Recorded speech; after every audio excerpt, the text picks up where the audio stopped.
Welcome everybody to our latest session of the Empire of the Ghouls. As usual, we're going to do a quick recap of what occurred last session, and then we're going to get underway with tonight's session. So team, you'll likely recall when we picked up last session, you guys were in the middle of a chase scene. So there was this spy that Vigo had chased down in lion form and then engaged in combat. The spy turned out to be a ghoul who struck out at Vigo knowing she couldn't outrun him. Struck him down over a few rounds as the rest of the team did their best to catch up. Unfortunately, she did manage to kill Vigo and then took off trying to get away from you guys. The team tried chasing her down. Primarily, we had Grim rushing and then using his orc ability to continue moving or bonus action run, really keeping pace with her and then trying to knock her down with his flail. But eventually it was Caliban who, using his jump ability and moving quickly, managed to get up next to her and then finally grapple her, which forced her to not be able to move further. She did her best to try to really hurt you guys, but thanks to Caliban's good armor, she wasn't able to do much before you guys caught up to her and basically beat her down, and then didn't kill her outright. You tried to save her for questioning. You had Barnaby use a little bit of his holy magic, his lay on hands ability, to just trickle heal her and try to question her a bit. She was not going to say anything. Zach used detect thoughts and was able to get some additional information out of her that she wasn't willing to give freely. Once the questioning was done, you guys went back to Vigo's body and started making preparations for disposing of his body, though you suddenly smelled some wood smoke at that point. Knowing that there was a fire nearby, you guys decided to check that out, see what was going on. As you got a bit closer, some of you could start to make out the signs of ghoul bodies on the ground. Could certainly see the smoke rising from where the fire was over the way. You approached, and a halfling man then was detected. He spoke out at you, let you know to be careful because he had just battled some ghouls and that they could be coming back at any time. You guys stayed about and tried to perhaps do a little bit of healing on this new individual, noticing that he was wounded. The ghouls then indeed did return. They approached, engaged the team in combat. You guys fought them as best you could, with Archgale using his turn undead, which caused several of them to flee. You guys dispatched the ones that remained, and then those ones that fled managed to get away from you guys. You didn't decide to track those ones down. They didn't return after they had fled. The new individual seemed to be quite terrified of this whole scenario, getting a little distance himself during the battle, and eventually, once the danger seemed to have passed, he returned. You guys spoke with him a bit. He introduced himself as Runak and mentioned that he was trying to fight against the ghouls, you could say, and do what he could in that effort. He basically sort of inserted himself in your team. Some of you guys were a little bit hesitant about this, but for the most part allowed Runak to join without too many issues.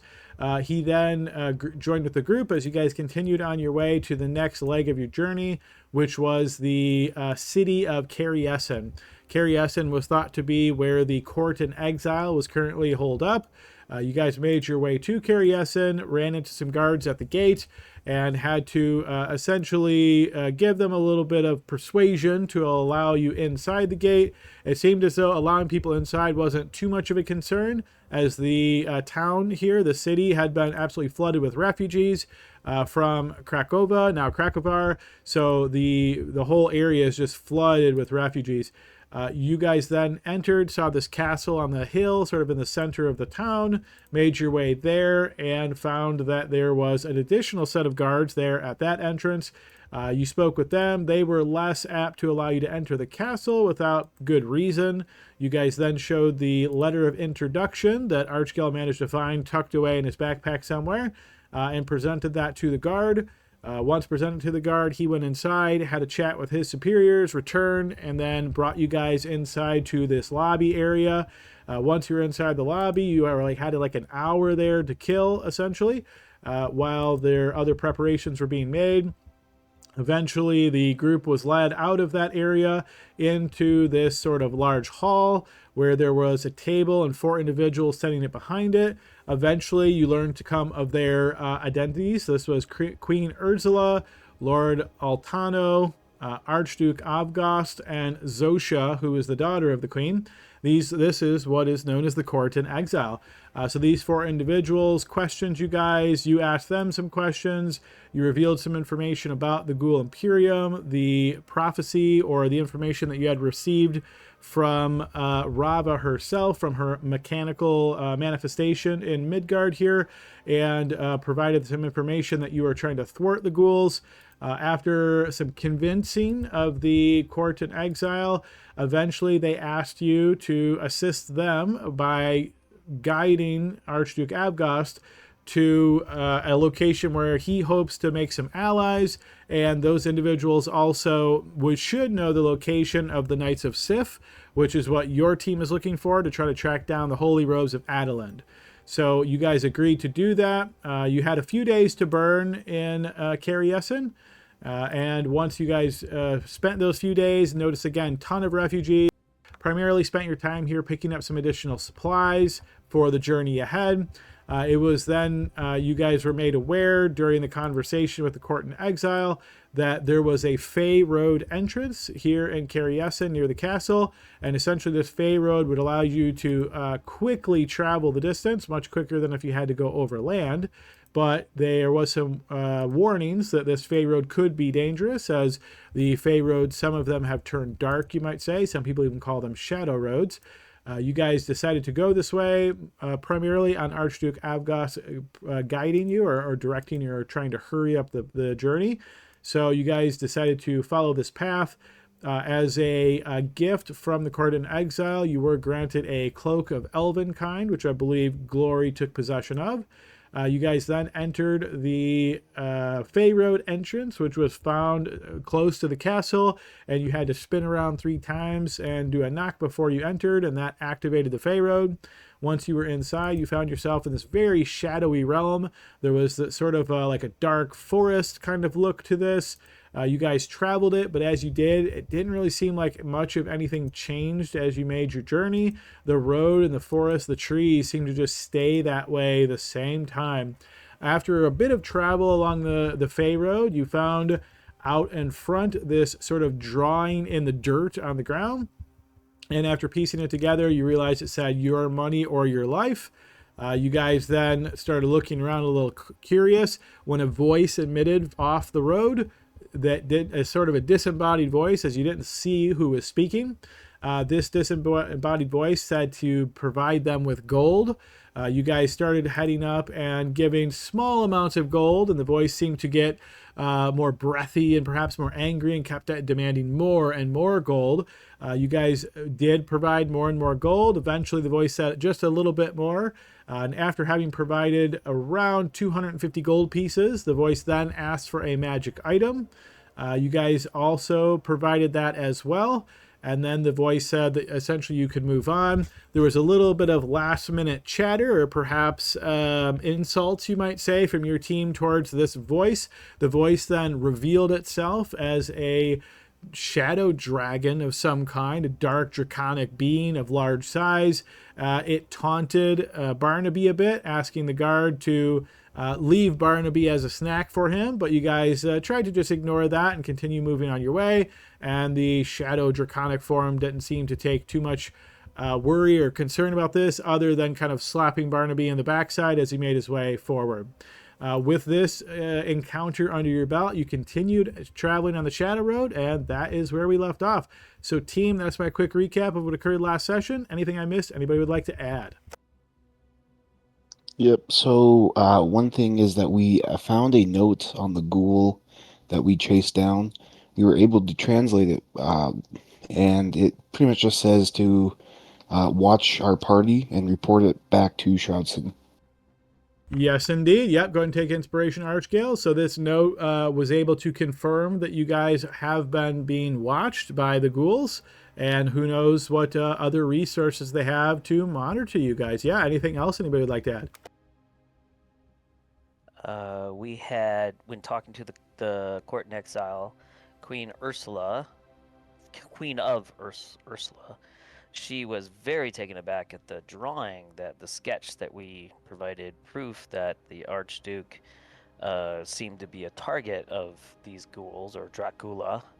and he was not concerned about it at all. He did claim that he has like a magic rapier that could detect these type of creatures, it seems, and but she was really taken aback by that and very concerned about things.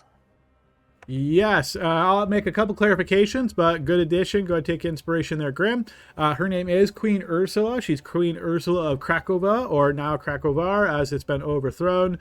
As far as Archduke Avgost, he seemed very bold and not concerned at all about the threat that a few ghouls would pose to him. And he said he could sniff a ghoul out. Not necessarily that his rapier was magical, it could detect ghouls, but he said he could sniff a ghoul out from within a large radius, essentially, is what he boasted.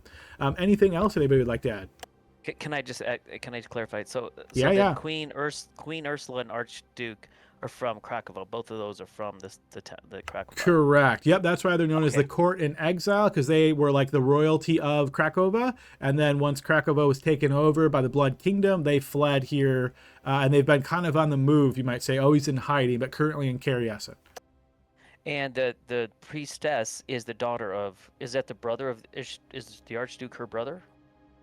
The Archduke is her brother-in-law, so he was the brother of the old king. Okay, thank you. Okay.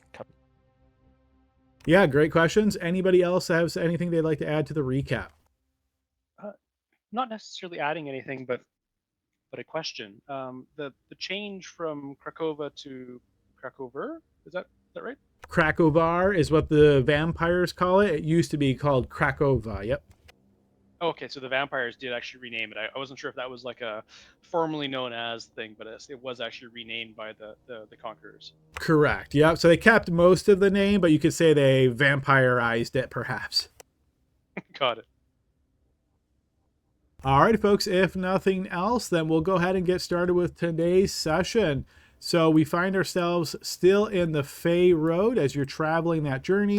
You have been traveling for a little bit. As mentioned, the distance that you're traveling here in the Fey Road, it seems to move quicker than when you're traveling elsewhere. Just to give us a little bit of understanding of what we're dealing with, I'm going to put us back on the Shadow Road map. And this will give you a little bit of the theme and the feel of what you're experiencing. As mentioned previously, as you're traveling, while you can see on this map that you're moving north, the distance never seems to change. The trees always seem to basically be where they are. You might walk 100 steps and like you're eyeing one tree, and then you take your eyes off, look north, and you see another tree that looks identical to the one you just passed, and you realize you're by that tree now. But the overall feeling here is almost like walking in place. As you're moving forward, it doesn't seem like you're making much progress, though if any of you voice these concerns, the Archduke would essentially tell you, yeah, this is normal, this is how it always works. During this travel, is there anything in particular anybody's doing other than one foot in forward and keeping your eyes peeled? I'm gonna ask Glory. Hey, bud, you get a chance to attune to that cloak yet?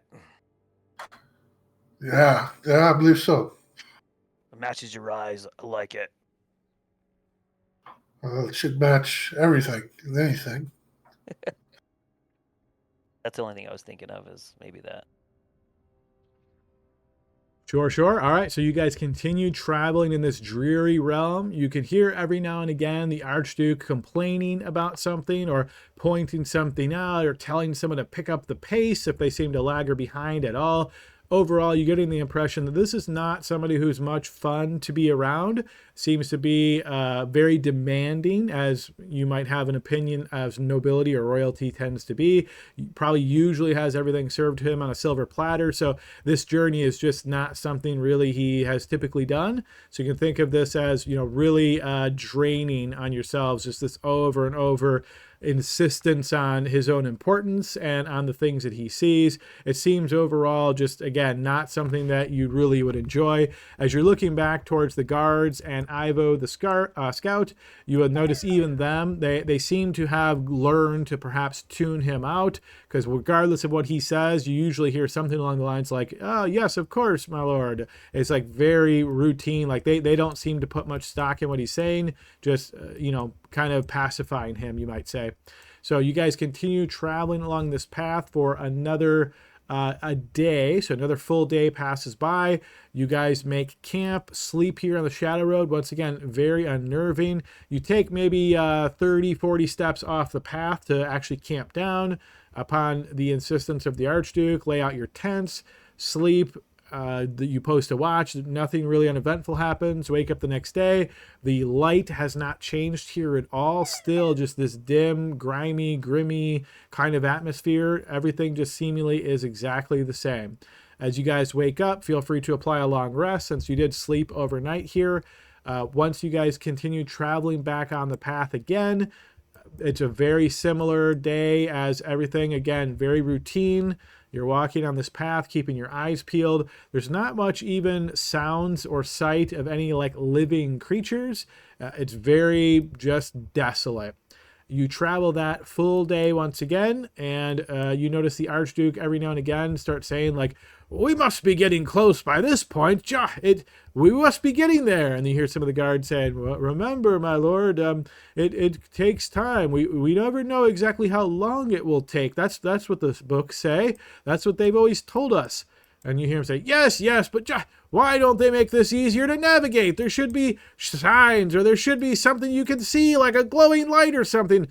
Leave it to these elves to never make things that make sense and are easy to use. Yes, my lord. I thought you traveled this road before. You asked this to the Archduke? Yeah. Oh, yes, the last time I traveled it, however, it wasn't quite this grim and grimy. It seems as though things have changed. He turns as he looks over towards Zach. Is there any way to know how many days it's going to take, or do you just keep walking until it ends? You see he like rolls his shoulders. It's hard to say. You just never know. So it seems as though travel here has a bit of a random factor to it. In the real world, on the surface levels, you walk and you just know, you count miles and it seems to work just like that. But something to do with this realm, it twists and turns, and sometimes you walk a mile just in 10 steps, and other times 20 steps only gets you a quarter of a mile. It's no way to know. Interesting. What's the longest you've ever walked this? Well, I haven't traveled these many times, but I've been on them a couple of times. Longest time ever was probably 6 days.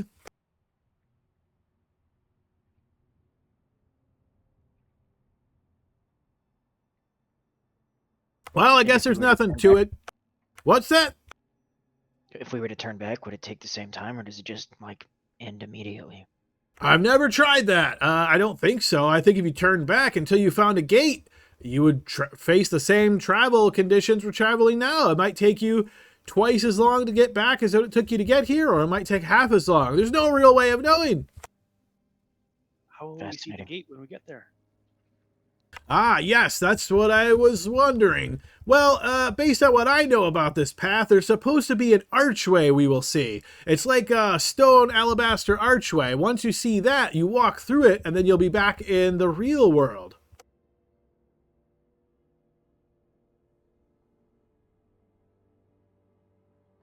Yes, that's what I said. Men, keep your eyes peeled. Alabaster archway. Yes. All right, we'll watch for it. It'd be easy to starve to death out here. You see he nods towards you. Yep, could be. It might be a gray archway now. You see he kind of looks at you and does a huff, and then you see his mustache just kind of flips up with the output of air from his mouth, and he just kind of like shakes his head at you.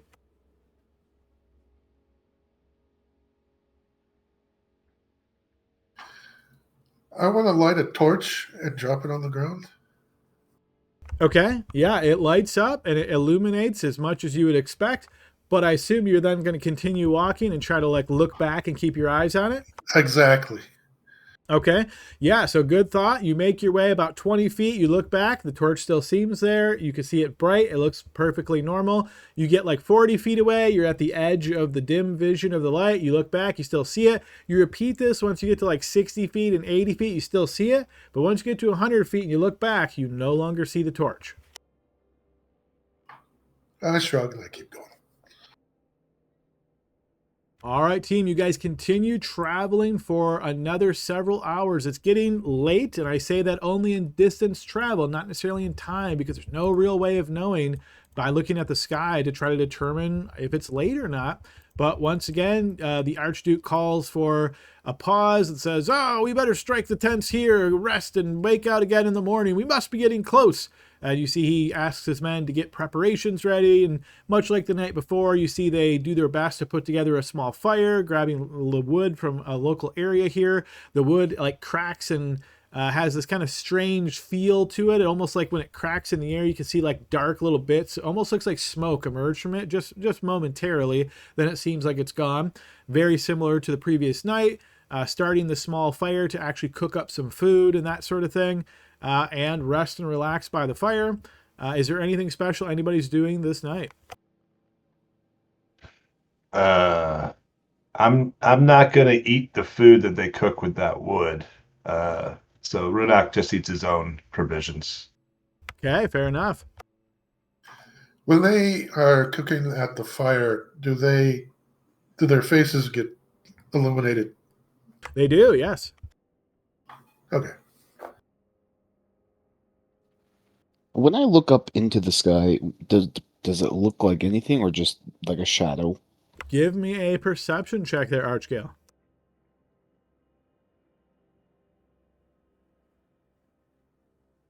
You notice these sort of like roiling clouds. So you're looking up and it seems as though the clouds are kind of moving and then they slow down a bit and then they move a bit faster and then they kind of slow down a bit. It's very disorienting. If you watch it too long, you start to feel a little bit queasy. Besides the dragon creature, have we seen any other wildlife, anything else alive? You haven't seen anything. You do hear a few sounds here and there, but it doesn't sound like anything natural that you would expect.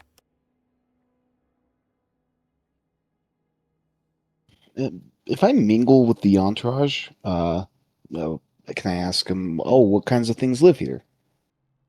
You notice the guards kind of look towards you, and then they look towards the Archduke. You get the impression that this is kind of a they don't speak unless he says it's okay. So you notice the Archduke looks up at you and he says, "Well, all manner of things live here. They say many years ago it was like fairies and a lot of natural creatures, magical natural creatures, animals, that sort of thing. All these different types in the Fey wild type creatures." But ever since the Fey roots have turned dark, or at least some of them have, things have turned more dark and sinister. It's not uncommon to hear stories of people traveling the Fey roads and running into undead. Quite frequently, in fact, dark spectral shapes and just all manner of nasties. It's interesting. Have they been perceivably corrupted by something? Or is it just disuse? Depends on who you ask. I can't possibly imagine it's just disuse. I think there's something larger at play here, but I must say I've had far too many troubles in making sure that Krakova has been taken care of and its people are as well off as they can be to worry too much about the lore of the Shadow Roads. I suppose that is fair. So, Adam, I don't need to roleplay this unless you say so, but Barnaby would actually go ahead and cast a Speak with Animals using his one of his gnome slots. Hold on. Speak with Animals. Coda, shut up. There you go. It sounded very similar to that, by the way. But he's just going to say, hello, we're friendly, just to let you know. All right, you cast this spell and then you sort of call out trying to communicate with any nearby animals and you look and like wait for like a response, but no, you don't hear one. Oh, I'm hearing him in the background of my home though, you know. That might be coming through a portal gate somewhere. How long ago was it that you fled your country? How long have you been exiled? Our kingdom fell 10 years ago. The fight continued for a short period of time, but it's been a while since I've been back there occasionally in secret, but it's been nigh a decade since I've been able to walk openly and proudly in Krakova.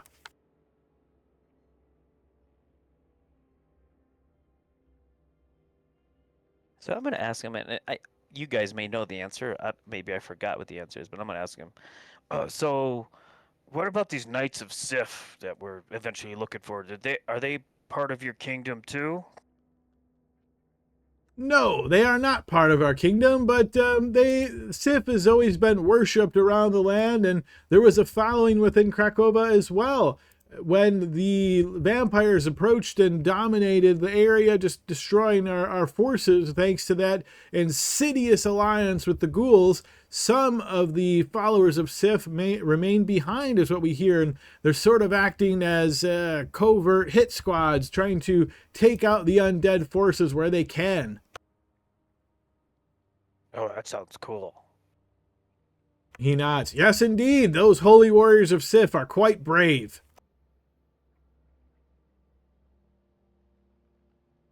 I think I like Sif better than Rasha. It's Rava. Rava. All gods play their part in the pantheon.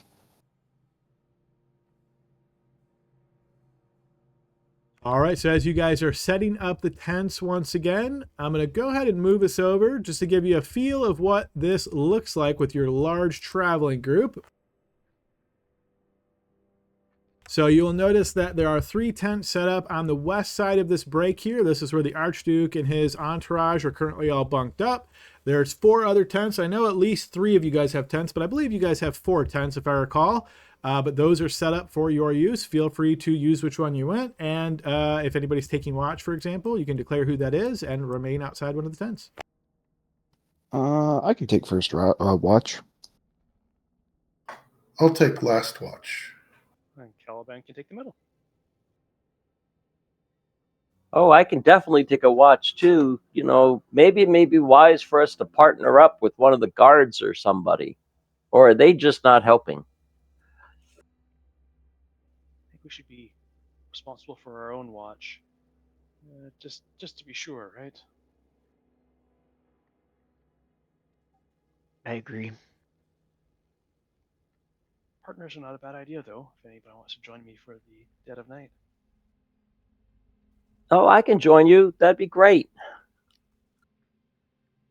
Oh, I went in the tent. I meant to go next to the tent, Adam. Can you pull my token out? Can you not remove yourself from the tent? In this tent, and it's under a layer. I just jumped. You and one of the guards getting jiggy. Oh, Yeah. yes, I know. Making new friends. I'm gonna step up there and say, "Hey, Archduke, ain't you gonna give up one of these guards to help us on watch? We just need 3 of them." What? 3 of them? What? You don't need 3 people on watch. I've got Isaac watching from inside the tent flap now to make sure nothing comes from the west side. You guys watch the east side, right? Yeah, well, I meant 3 through the whole night. Okay, roger that. Copy that. Good job, Archduke. Okay, they're gonna cover the west. We're gonna cover the east. What about the north and south? Surely nothing will attack us from the north. No dangers come from north or south. They always come from the east and the west. The wicked witch of the good witch. I forget. I will take first watch. All right, Barnaby and Archduke or Archgale, since you're both out here, go ahead and throw me perception checks as you're watching for the first hour. Or probably closer to 2 hours, actually.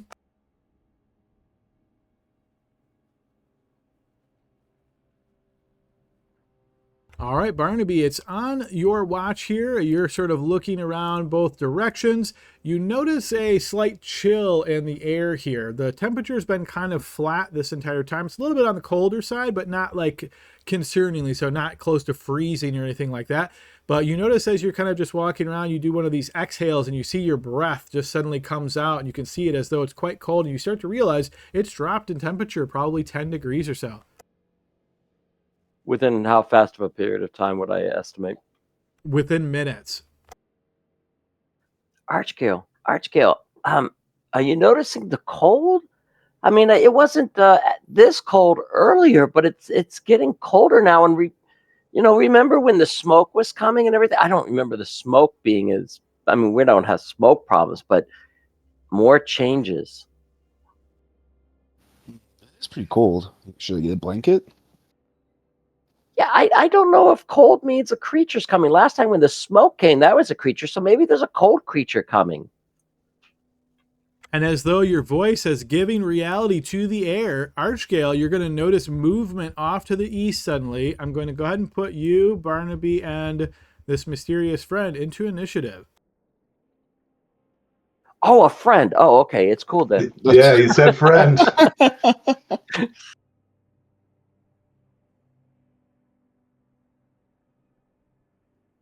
All right, quickly double checking. It looks like the script did not load properly there. Just one moment, please.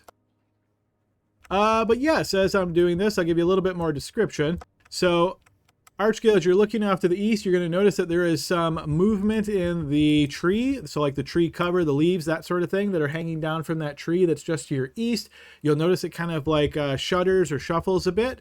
And then you see this canine-like form suddenly emerges.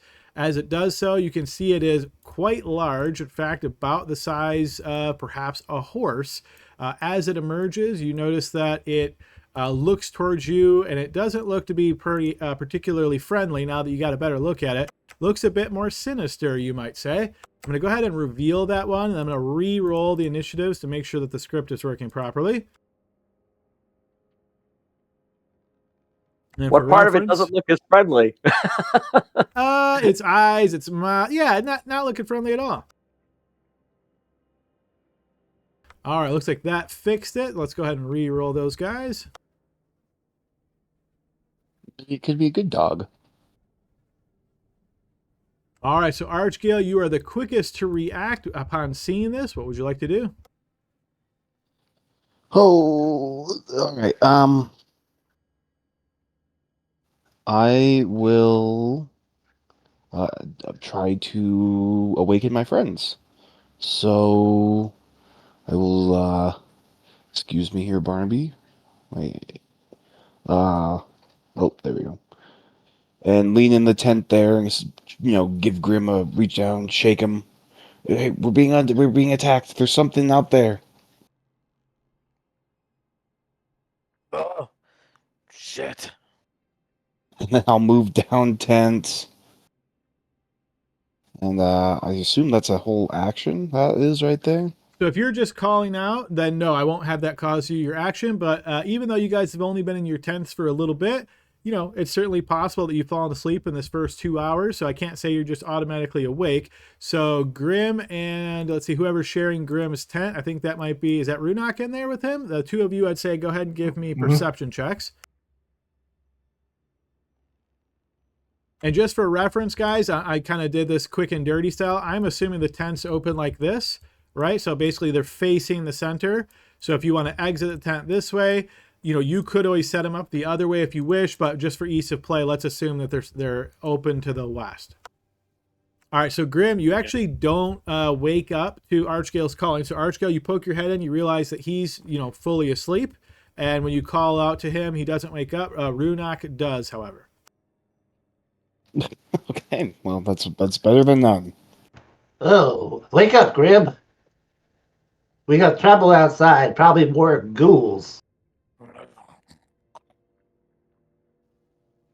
Rudak grabs his cheeks and just sort of shakes them. His face cheeks. So once once we get to a turn for you, which basically I'm going to roll your initiative once we get to the top of the next round, then you can feel free to take an action. And can I go down the entire line and just yell out into each tent? Sure, yep, you can call out. Yep, so you go to each tent. Same thing. So the next set of 10, I think it looks like Zach. Go ahead and give a perception check, and then Glory, and then Caliban. All right, so Zach certainly awakens, as does Glory. Caliban, however, you're still sleeping.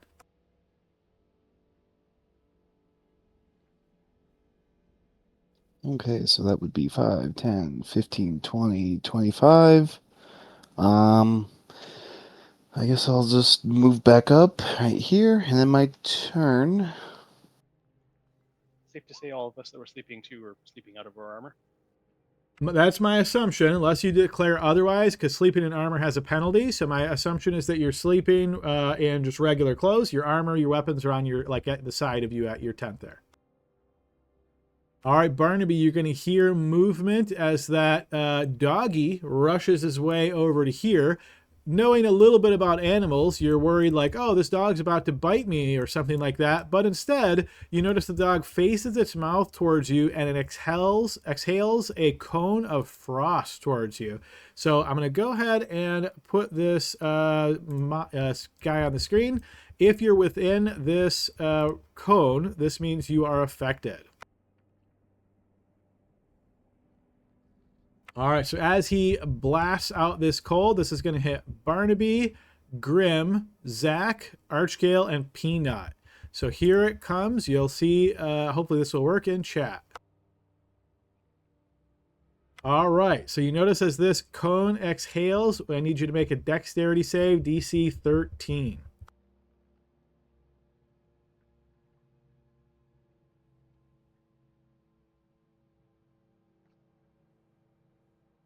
All right, if you succeed on this save, as you will notice, you're going to take half damage. This rolled super high, so that is 53 damage.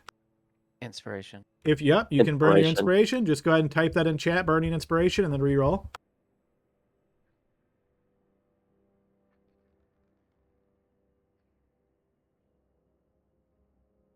Man, I cannot roll in this campaign. All right, once you've determined how much damage you've taken, go ahead and deduct that from your HP. If you fail to save, it's 53 points. If you succeed, that would be 26. And now that you know this doggy is certainly not friendly, I'm going to do some up-tempo music. All right, that is its turn. We move to Barnaby.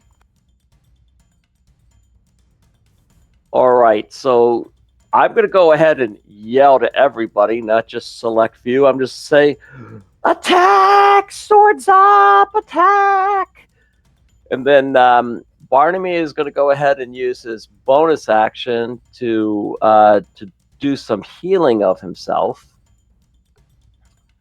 So I'm going to go ahead and, Adam, I'm going to use 14 of my 15 points of lay on hands for saving of time. I'll manage all that after I push the end my turn button, if that's okay. Sure, sure.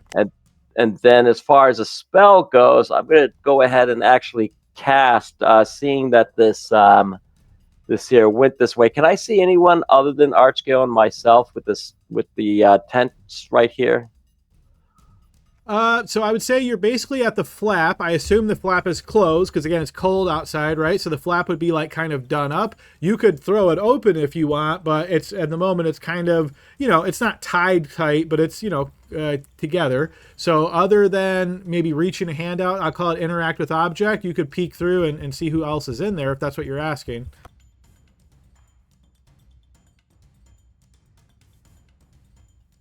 Yeah, would I have seen who went in this tent here, though? Yeah, I think that's fair to say. Yeah, absolutely. So this here is Grim, and this is Runak. Then down here, it's Zach, Glory, Caliban. All right, so I'm going to go ahead and open the tent just slightly. That way I could see Grim then. And I'm going to cast Bless on the three of us that I can see.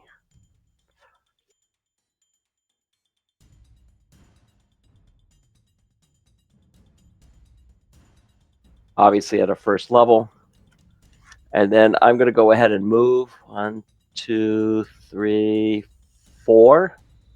And then I'm going to end my turn. I am going to add me 14 hit points, and I'll take care of that management of that. So, all right, before the top of the next round, Archie, you're going to notice some movement from your southwest as you notice another one of these creatures moving its way up to the northwest.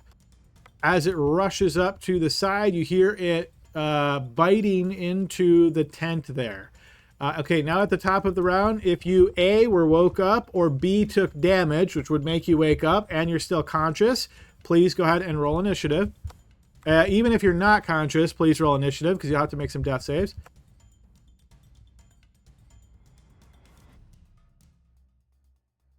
Should I roll initiative to find out when or if I wake up, like as far as a perception check? Yes, I would say, yeah, you know what? Roll initiative, Caliban, just in case. I'll give you a new check each round, just in case. So.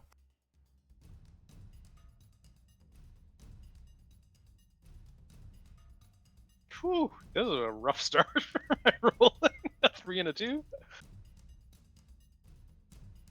All right, I believe we've got everybody in here. Okay, we are at the top of the round. Archgale. Okay. I fear for my life.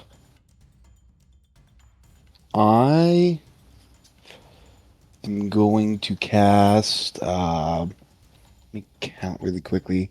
Math is hard, by the way. What is half of 35? Let me calculator that. 17. 17. Perfect.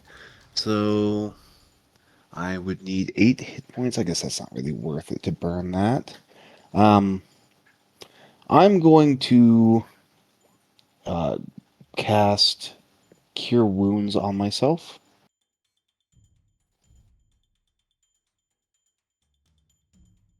And then I will use the macro to get that correct. I'm just going to put it in the chat.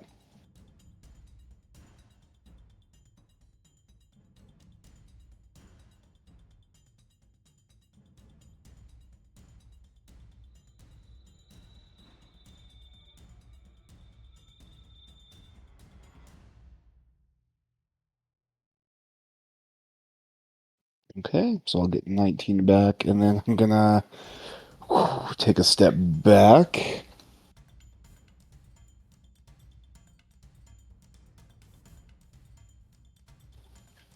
Let's see. He's looking good. Do I have to do touch for that? The creature you can see, is he within 30 feet? Or use my magic action. Okay, cool. I'm going to end my turn. All right, as we move to Runok's turn. So, Runok, you're lying here. You feel this intense cold suddenly fills up the tent. You notice that Grim just gets completely iced over. Like, even though he's on the ground, he's kind of like frozen to the ground, you might say. Little tendrils of ice and icicles and ice growth like that. He looks completely downed. Okay. And there's no. Does he look helpable through like a medicine check or something like that? So what I would say, what you can tell just by looking at him, is that he is unconscious from taking significant damage, and this was so overwhelmingly powerful and cold that he's like, not mechanically there's any additional pain. I'm just trying to give you a good description. There's like frost and ice all over him as he's lying there. Okay. Well, unfortunately for Grim, Runok's no healer. Hello, God. And I will stand up, grab the greatsword, and exit the tent.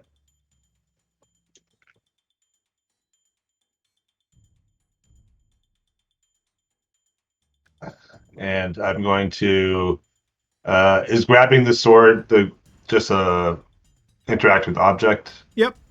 Pick it up. All right. So then, as a bonus action, actually no. Well, let me see if this is a bonus action or not.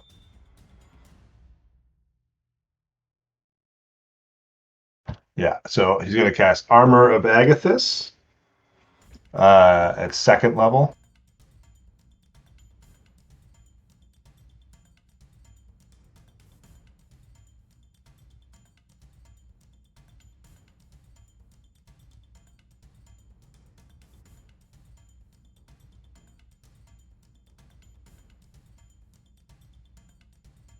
And then he is going to swing his greatsword at this.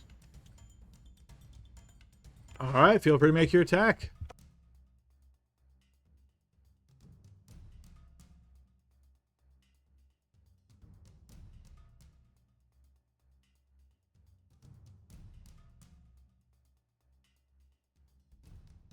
Whoops, sorry. 25, that will hit, yeah. Okay, the greatsword slashes down into the creature, wounding it. Okay. And that is the end of my turn.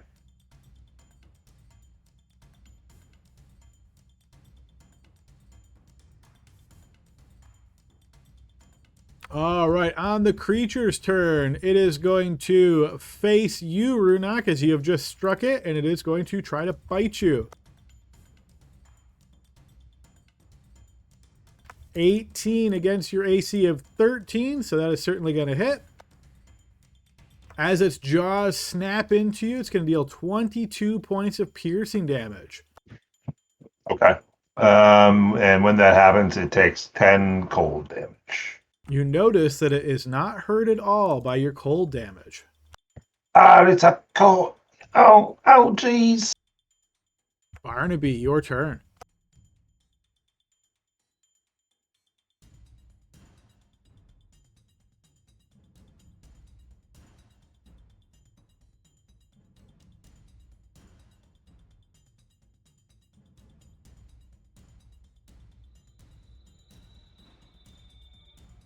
Can we hear Barnaby? He's very quietly planning his next attack. Oh, sorry, I was pushing the wrong button. That didn't. It didn't attack there, Adam. Let me go ahead and see if I'll try it again. I'm noticing that the stuff in chat looks different, so that tells me that Roll20 probably did some tinkering between last week and this week. Are you clicking on the actual attack button on your sheet?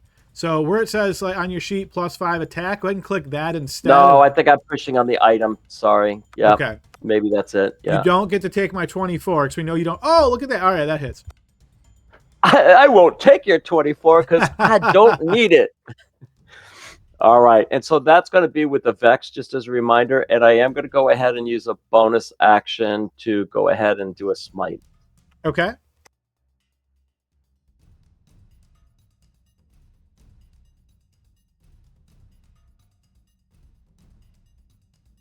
All right, so that's a total of 15 points of damage, right? 6 + 9. Yeah, that'll end my turn, and then I'll manage the same with the spells as I did with the lay on hands. So. Oh, okay. Actually, sorry, 6 + 7, because it looks like it added your dueling fighting style to both sets of damage, which of course is not correct. So 6 + 7, 13. All right, that is certainly going to wound the hound as you strike into it. On the other side, there is going to be a bite attack.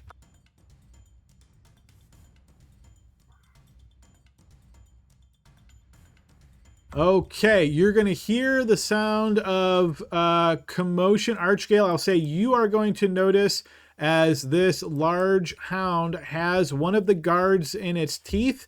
It's basically grabbed him by like the upper shoulder, and it starts dragging him away and backing away really quickly as it's torn a hole through the tent. You hear the guard go, "Ah, ah, ah," and trying to fight this off.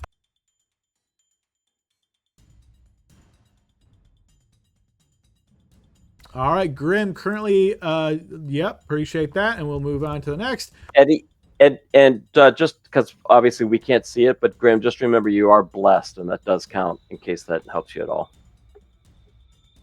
Oh, I didn't know it counted. Okay. Yeah, it's still a saving throw, so it may or may not matter. That's not, that's between you and the DM, but. Yeah, no, I'd say it definitely works based on the description of the spell, so we will account that additional 2, and we'll see if that changes the outcome. All right, from inside of the tent, you will see the Archduke emerges suddenly, wearing just his small clothes. He has this rapier in his hand, which he draws out, dropping the scabbard to the ground, and he says, to arms, show these dastardly fools who we are!" He is going to step up, and he's going to stab forth with his rapier.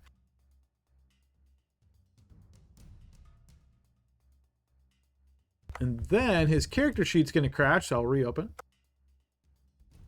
Ooh, he's going to fumble on his first strike. That's not ostentatious at all. Very in character. This guy. He's embarrassed on that first strike. He will attack again. Missing. Hey, Adam, do you have a backup, Archduke? No, I do not, no. That is 3 misses as he strikes out with that rapier, not able to land a blow. All right, this dude's also going to make his way out, seemingly very discombobulated. Again, just wearing small clothes, but he does have a bow in hand. He's going to bounce over to here. And putting an arrow, knocking it quickly, he's going to make a couple of shots. The first arrow finds purchase in the beast's flesh, while the second one's going to miss.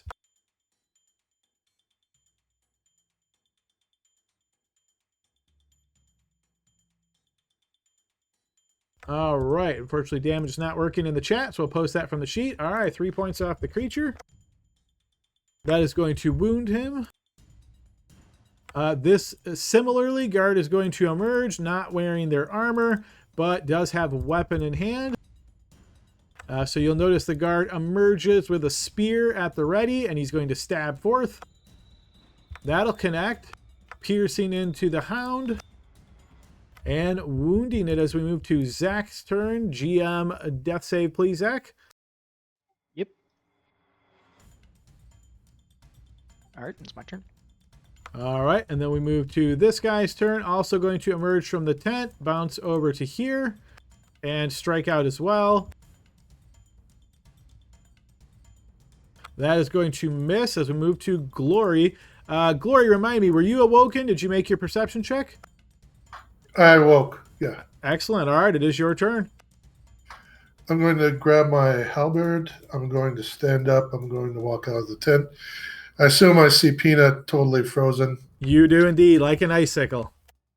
And I notice there's a creature up there.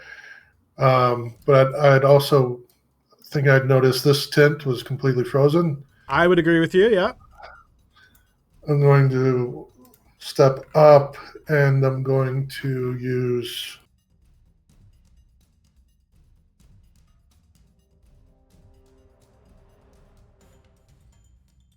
Nice, healing hands. healing Go ahead, use that. hands. Number of d4 is equal to proficiency. So that's 2d4. Yep.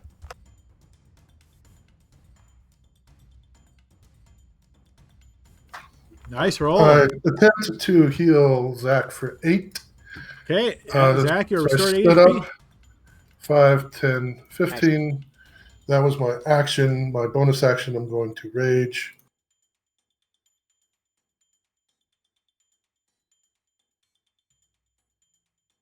That will be my turn. All right, we move to this guy's turn, who's frantically trying to break free from the grapple of the hound. He manages to do so. He is then going to shout out, "Help! Help!" That's his action to break free. He's just going to move here, but he doesn't want to draw an opportunity attack, so he's not going to get too far away. Caliban, I believe you're still sleeping, right? So another perception check. Just looking for a DC 10 here. Oof. Oh my god, that was 3 bad rolls. All right, unfortunately, Caliban, still sleeping. Now that you've slept a couple of rounds in a row, next round we'll give you advantage on that because there's too much commotion going on here for most regular people to keep sleeping, but we'll see, right? All right, this guy's turn. He's also going to emerge from the tent. Hearing his buddy kind of shout down here, he's going to make his way down and strike out at this wolf. Or hound. Oh, he's going to miss wildly. Okay, top of the next round, Archgale. Okay, I'm going to cast command at the southern wolf and tell him to grovel. All right, grovel on the hound. All right, so that's a wisdom saving throw. He is not affected by that spell, Archgale. Okay, and then I will move. So 5, 10, 15, 20, 25, 30. And I would like to lift up the back end of the tent. Tell me what you mean by that, and tell me what's in your hands at the moment. Sword and shield. I'm just looking for any way to get it at least enough so I could see Grim.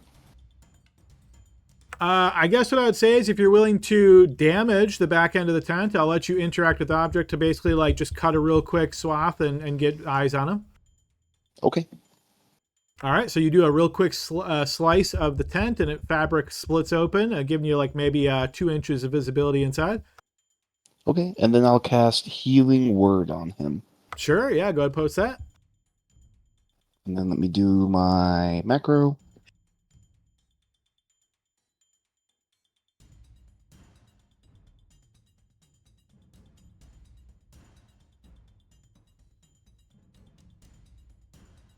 Okay, 14 back to Grim.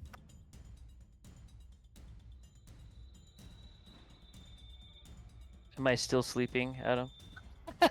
No, you are certainly awake.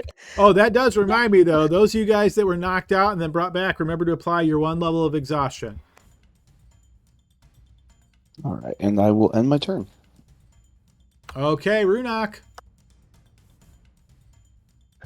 Okay, Runak's going to keep swinging. I'm gonna get you.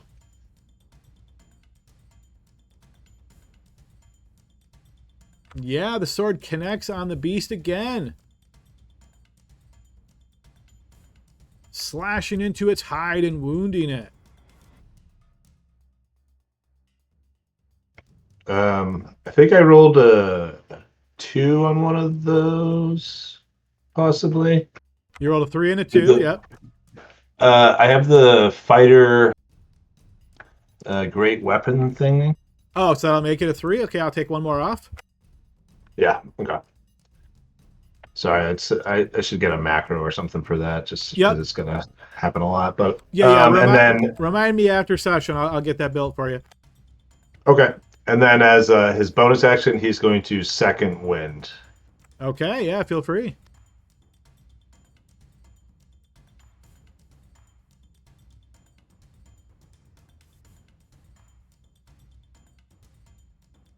Sorry, I shut my character sheet as now it's not loading. Yeah, I'm getting a few snap sheets breaking on this end too, so maybe it's a thing today. I'll manually roll it if that's cool with you, and then Yeah, do it absolutely. when I can publish you. Yeah, feel free. If you're ready to end your turn, just go ahead and end your turn and then figure that out in the back end, and we'll move on. Okay, you notice the hound seems to have a second wind, perhaps a second wind of its breath. And you notice once again, it is going to open its jaws, taking a slightly different angle this time.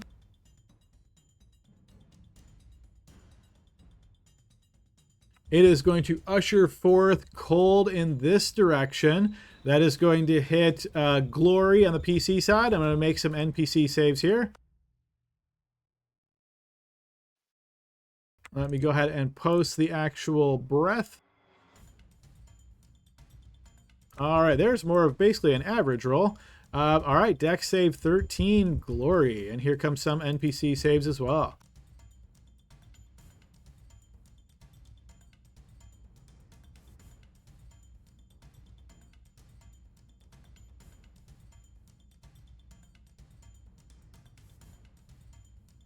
Okay, unfortunately, this guard fails to save and is frozen solid.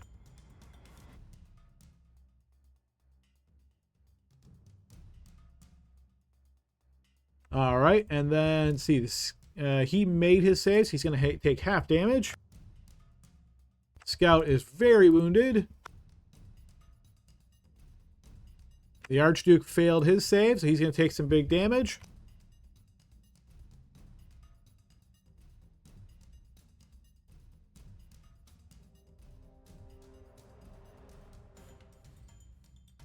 All right, Archduke's HP is not wanting to update. I'll fix that in just a moment. We'll move to Barnaby. All right, Adam, I see all the different artist stuff on the map here. Is it safe if I wanted to move, though, to, like, say here, for an example? What do you mean by safe? I just mean, you know, I don't know if I'm able to move through the trees, I guess is what I'm getting at. Yeah, So. those limbs are up higher than you. You could certainly walk that way. All right. So so I have Vex with the rapier, so I'm going to go ahead and attack again. Okay. And that's giving you advantage, I assume? Yes, it is. Plus, I've got flanking. All right, so that gets you 14. Unfortunately, that will not hit. All right, I'm going to go ahead and tell the Wolfie S's Wolfie, gotta be nice. whatever Barnaby would say. I don't need a persuasion check. I already know what's going to happen there. Fair enough. All right, this wolf is going to go ahead and bite at the guard. That is certainly going to connect, grabbing him once again and continuing to move away.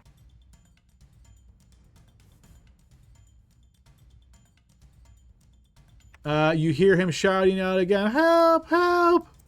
All right, move to Grimm's turn. Now conscious, level of exhaustion, prone. What would you like to do? Okay, I'm going to grab my... No, I know I'm in a tent, and opportunity attack. Is he going to see me inside the tent to attack I me? don't know. Do you see him? Yeah. Oh my god. Okay. I am going to stay prone. Action, put on my shield. Okay. Free action, grab my flail. And step out. Crawl out. No, I'm going to stay prone. No. Yeah. Wait, no. I'm going to stand up. Yes. I'll use my half action to stand up. And then I'm going to see what happens next. So, I'm done. I'm now standing up with the shield. I thought you were dead. Archie. The Archduke stabs forward 3 times in rapid succession, only landing 1 blow. All right, the scout says, "Oh, I can't take another one of those blasts." He's going to move back and fire off a couple shots. Critically hitting on the second one. Instant death. All right, so we got max plus some. So I'm going to go ahead and just post damage.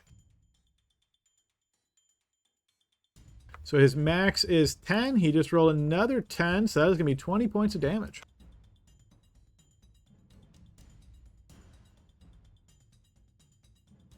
Or actually, I'm sorry, that's going to be 18 points of damage, so you don't get the modifier on the second part. All right, that hound is wounded. This guy... Does he also get a minor injury? Well, unfortunately, we didn't house rule injuries in, so that's just flavor. Okay, all right. Yeah. Okay, sounds good. Okay. That guard is an icicle, so we will move to Zach. Okay, so 15 feet. We said it's 15, not half, right, to stand up? I don't think we voted that one in, if I remember correctly. I know that was house rule was out for voting, but I don't think we ever got the votes on that one. Okay. I guess it wouldn't matter either way, because I have 35 feet of movement normally, and... Correct. You always round down. Well, you always round down anyway, so even if you had your full, it would still only be 15 to stand. All right, so 15 to stand up, then 5, 10, 15 to here. All right, I cannot see the other creatures, so what I want to try to do is I want to cast Phantasmal Force on this creature and try to make it think that it's muzzled. That it's muzzled. Tell me what you're going for here. Like basically, it actually thinks there's like a vice type device on its mouth, so that it like can't open its mouth. Ah, gotcha. Okay, that's fairly clever. All right, here comes the saving throw.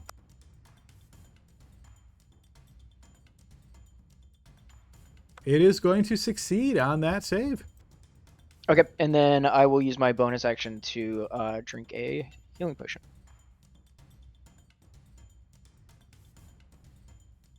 All right, go ahead and set yourself back to public rolls there, Zach, but all good.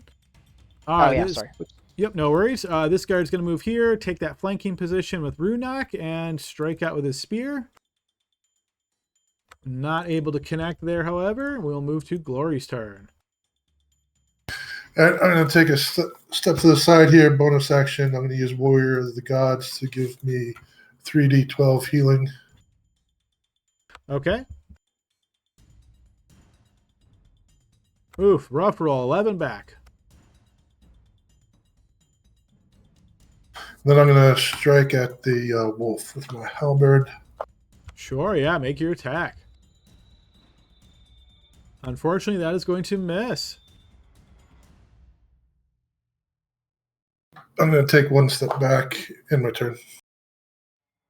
All right, from down this way, you're going to hear, I'm sorry, Huron, I have to go back. Sorry, I was just seeing what Cleve does. He's going to rush up here and then dash over to here. All right, Caliban, moment of truth. Perception check at advantage, just DC 10. All right, you have awoken this time. What would you like to do? Sleep of the dead. Holy crap. Caliban, here's what's going on. He grabs his healing pack. He's usually hung by the side of his cot, or he hangs on the side of the tent. And he will stand up for 15, move there for 20, pokes his head out of the tent, sees what's going on, sees the Archduke looking pretty frosty up there, so go 25 and 30. And we'll actually use my action to apply a healer's kit to the Archduke. All right, go ahead and post that. I know I'm not as familiar with this in 2024 rules at this point, so yeah, this would be a good first time for us to see this.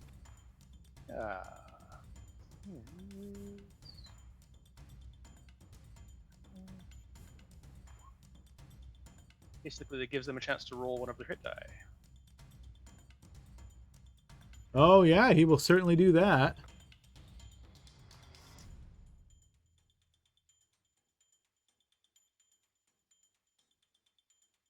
All right, yes, as you apply this, you will see he does look a little bit better. And then I'll just bonus action to summon my longsword. And then my turn. All right, this guard being pulled away by the wolf tries to break free, but does not. Okay, top of the round, Archgale. Okay, I'm going to move here. Look at the Archduke, and I'm going to cast, or I'm going to channel Divinity Preserve Life.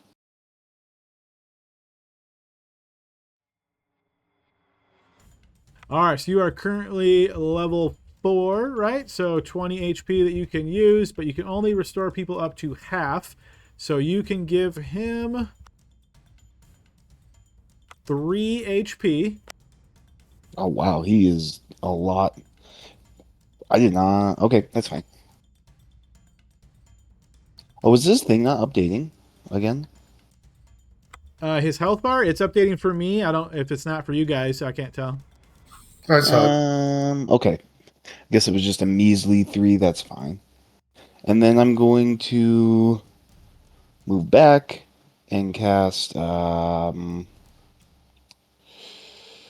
going to cast. What was that word? A healing word at the 2nd level. And who's your target? Grim. All right. Would he be able to use it on the scout? If he could see the scout, it says within 30 feet. Were you able to see the scout there? I got tents kind of blocking my way no matter what. Oh, okay. I was just hoping to, or the Baron or whatever, if he's below half. He was, but not by much. It looked like he was a lot worse off. Alright. So I'm going to cast that 2nd level, and I'm going to post that right now. All right, and yeah, rereading Preserve Life, it doesn't actually say you have to heal them, so I'm going to assume this is just like an effect that happens. I don't know how you can choose someone you can't see, but that's a whole other thing. But yeah, I'll go ahead and boost the scout up to half as well. Am I allowed to split the healing like that? Oh, I guess I am, huh? Yeah, you get to choose targets. Oh, that's really neat. I did It's not good know that. because the half restriction is really hard sometimes, so that helps with that. Okay, so it says that the healing increases by 2d4, so that's going to be 4d4, right, for a 2nd level healing word? Yes, that's correct. Which I think we built that macro to allow you to do that. I think it'll prompt you, if I remember. Doing that right now. Grim will get back 23. Nice, big boy heal. Sweet. Okay, I think, let's see, I'm gonna move right to there. And my turn. Okay, Runok.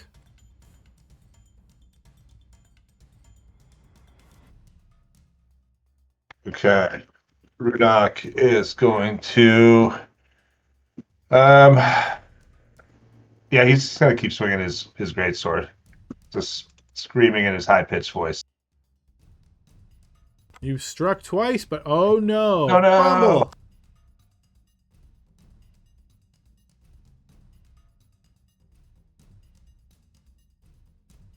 All right, you notice the Wolfie looking at you.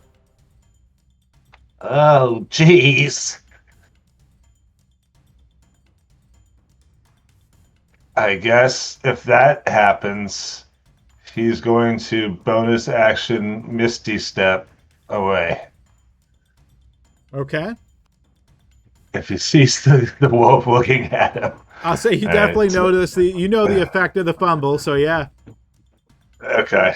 So he's gonna go over here and then he's gonna run farther away. Run to here. And that's He's gonna running just again. All right, you guys that are close by are going to notice as at the ground of where the hound is standing, it almost looks like an egg suddenly appears, a black egg, and it's opened, and you can see it opens itself entirely, expanding in size until it swallows the hound entirely. Barnaby. Oops. Do I still see any remnants, like an egg or whatever's there? You do not. No, this egg of darkness essentially grew from the ground, swallowed the hound, and then it and the hound vanished. All right, I'm going to go ahead and run.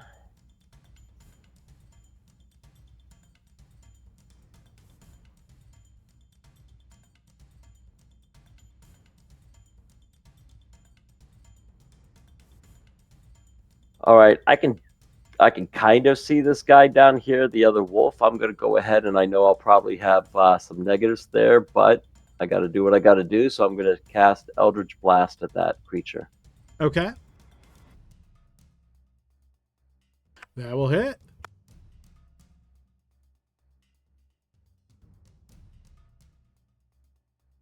All right, your Eldritch Blast tickles it. Oh, Bring and me that's back. that added your dueling fighting, unfortunately, so that's actually 1 point of damage.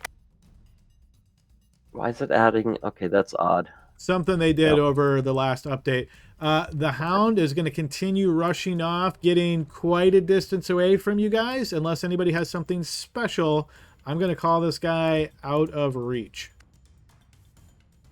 All right, so what that's going to do is that's going to take us out of combat, folks. Caliban will immediately check on Peanut to see if there's anything he can do, or is it a mule sickle?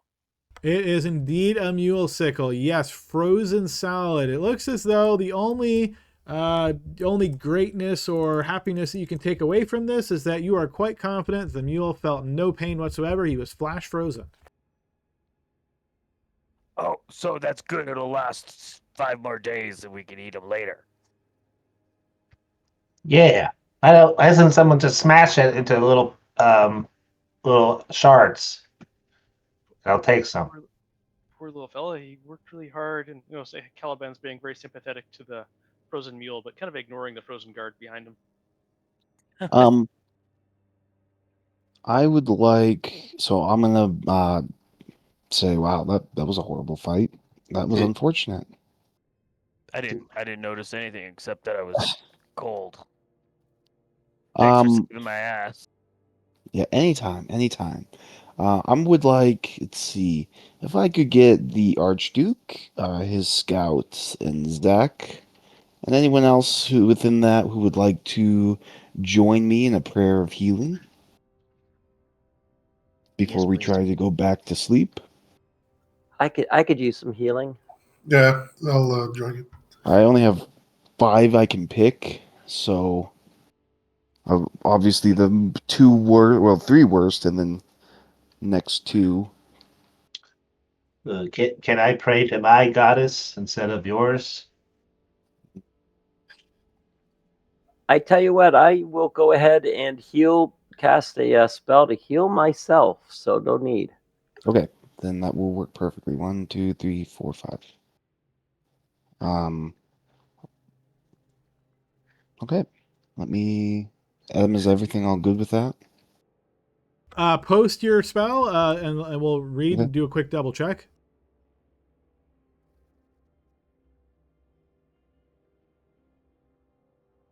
Maybe. That was Cure Wounds. I think you said you Prayer of Healing is what you were casting? No, that Yeah, I hold was on. casting that to myself. Oh, I'm sorry. That was Here we Barnaby. go. Okay, my bad. And obviously that healing wouldn't be applicable because I need to do the macro. Okay, so it says entire casting gain the benefits of a short rest and also gain 2d8 HP. So which Yes, and the short rest takes 10 minutes instead of an hour. right. Yep. So you spend 10 minutes doing this. Who are the 5 people that you're picking? The scout, the archduke, Zach, and Glory. What was that? 1, 2, 3, 4, 5, and our halfling, whose name I Hey, forgot. Runak. Runak. There Runak, we go. nice to meet you. My name's Runak. I'll gladly take some of your healing, sir. Okay, there we go. So you get the benefits of a short rest. So you can Ooh. roll those dice if you like, and here I'll roll this Bowl of Life.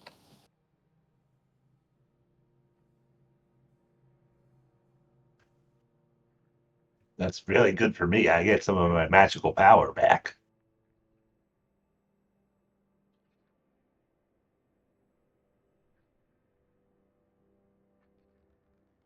That's a nice heal. Right, so there's the bonus 13 you will get as well. 36. Wow. So the 48 plus 8, that's the Archduke spending hit dice as part of the short rest. So those of you that were affected, feel free to spend hit dice if you'd like. Yeah, okay. I didn't see it. I thought it was okay.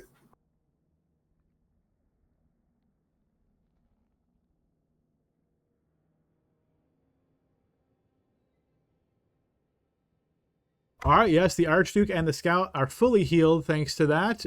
They seem to be restored, but you guys can hear the conversation between the Archduke and the guards, and how are we taken unawares, and we need to have better eyes. We were watching the direction. Who is on guard? And you hear him saying, "Sir, we lost Huron, my lord. He was dragged away. It's very sad to hear anytime we lose a companion, but Huron knew his duty, and he would do anything to make sure that Krakova had a chance to be restored. We shall pray to our fallen ally this night." Maybe we should light some more fires around here. Keep it nice and bright so these shadowy creatures can't sneak up on us. Now, what was that thing that took it away? Have you ever seen that before?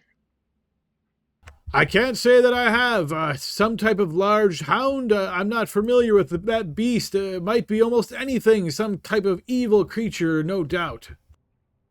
Well, I mean, the thing Adam, that ate it. can I make a nature's check for any of this? On this creature, sure. If you're proficient in nature, you can make a check. It was some kind of hound, Barnaby. It was a hound. And Zach, I think you were speaking up there. I want to make sure we didn't cut you off there. Yeah, I was just asking about the like the egg, if they'd ever seen that before.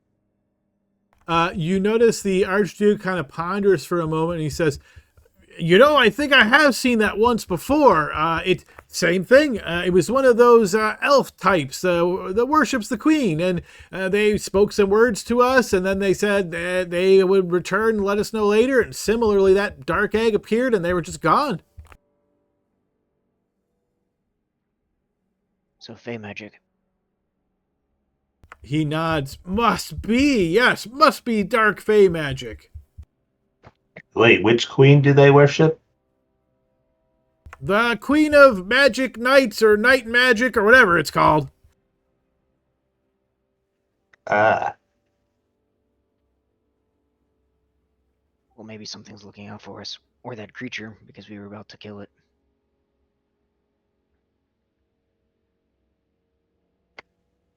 Well,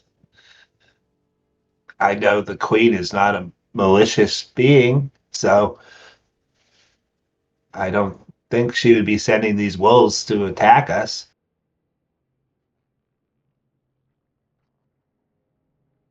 Well, should we resume our rest? I don't think we have much other choice unless you want to break camp and push on now, but I can tell you I'm not really ready for another day's journey. I guess we'll resume our watches then. Can one of you big fellas break this donkey into pieces for me? I I'll know. I'll be happy to do it. I'll Thank just you. walk up and smash it with my flail. Does it break into pieces? Maybe not on the first strike, but as you hit it a few times, you kind of chunk him out. Yep. All right, and Runok scoops up some chunks, puts them in a bag, and then scurries back to bed. All right, so I know you guys were using the mule as like a storage sheet, so I will assume you can recover whatever was on there, but just make sure that you're transferring it to one of your sheets. All right, I'm It gonna was my take the 10. items that were mine. Yeah.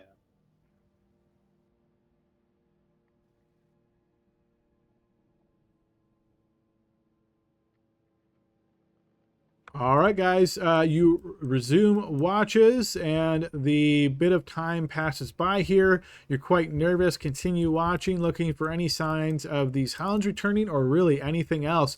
But surprisingly, the rest of the night goes by uneventfully so. You wake up early in the morning after cycling through your watches. Everybody's a little bit on edge at this point, but do manage to grab a bite to eat in the morning. You notice the Archduke kind of makes his way over to his frozen guardsman that has been pulled out a bit, and you hear the rest of the team kind of approaches. They say a little bit, and you hear the Archduke basically saying a prayer or some type of a farewell to the fallen guardsman Boydar. Do we get credit for a long rest? You do, yep.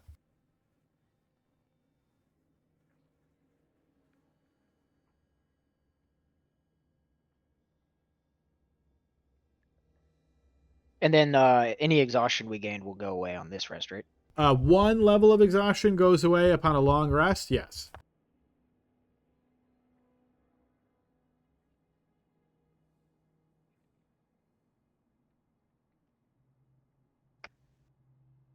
And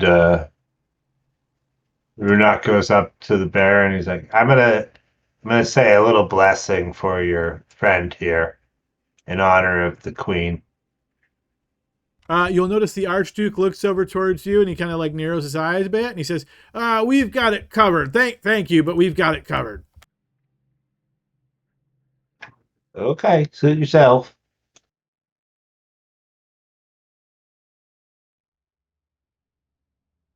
Adam, I'm going to be switching from a rapier to my quarterstaff. Okay.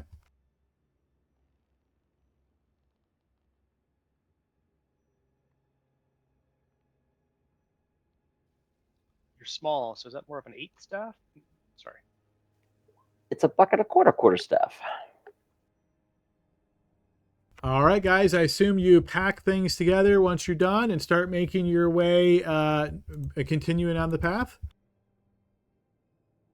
Is there anything that was on the mule that we need to split up? It was just a Oh, tent you and my freaks. rations, I think. It was a what? I'm sorry. Just Caliban had a tent, I had a tent on the donkey, and then my rations were on Oh, the okay. donkey, so we just took all those.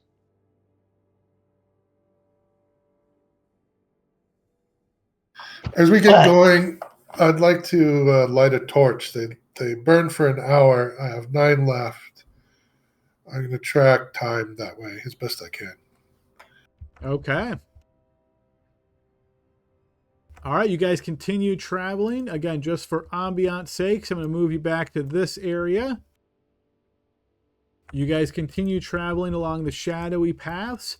making what you assume to be good time. An hour passes, burns a torch out, you light up another one. It's safe to assume, Glory, you're going to continue lighting a torch until they're all gone. Is that right? That's correct. Okay, this full day of traveling goes by uneventfully so. You've used 8 torches today. You guys make camp once again. You can hear the team is starting to get a bit nervous. It seems as though they're worrying, how long will it take before they actually get there? They start voicing some concerns, that sort of thing. However, the Archduke is kind of quieting them down. You guys wake up the next day, continue traveling. You've got a bite to eat once again. And it's about 4 hours into this travel when, sure enough, you notice an archway off in the distance. It is bright white or alabaster. It certainly sticks out from the darkness of the shadowy realm. Oh. It could actually be that easy to see. Yes, that's definitely it. Look, right there. Still got it. Do we have to do the same sort of thing to activate it? No. They said just walk through. Just walk through. Okay. New guy, maybe you go through first. Well, what I about, I don't mind doing it. I can lead the way. isn't this person here a scout? Shouldn't a scout sort of be in the front scouting?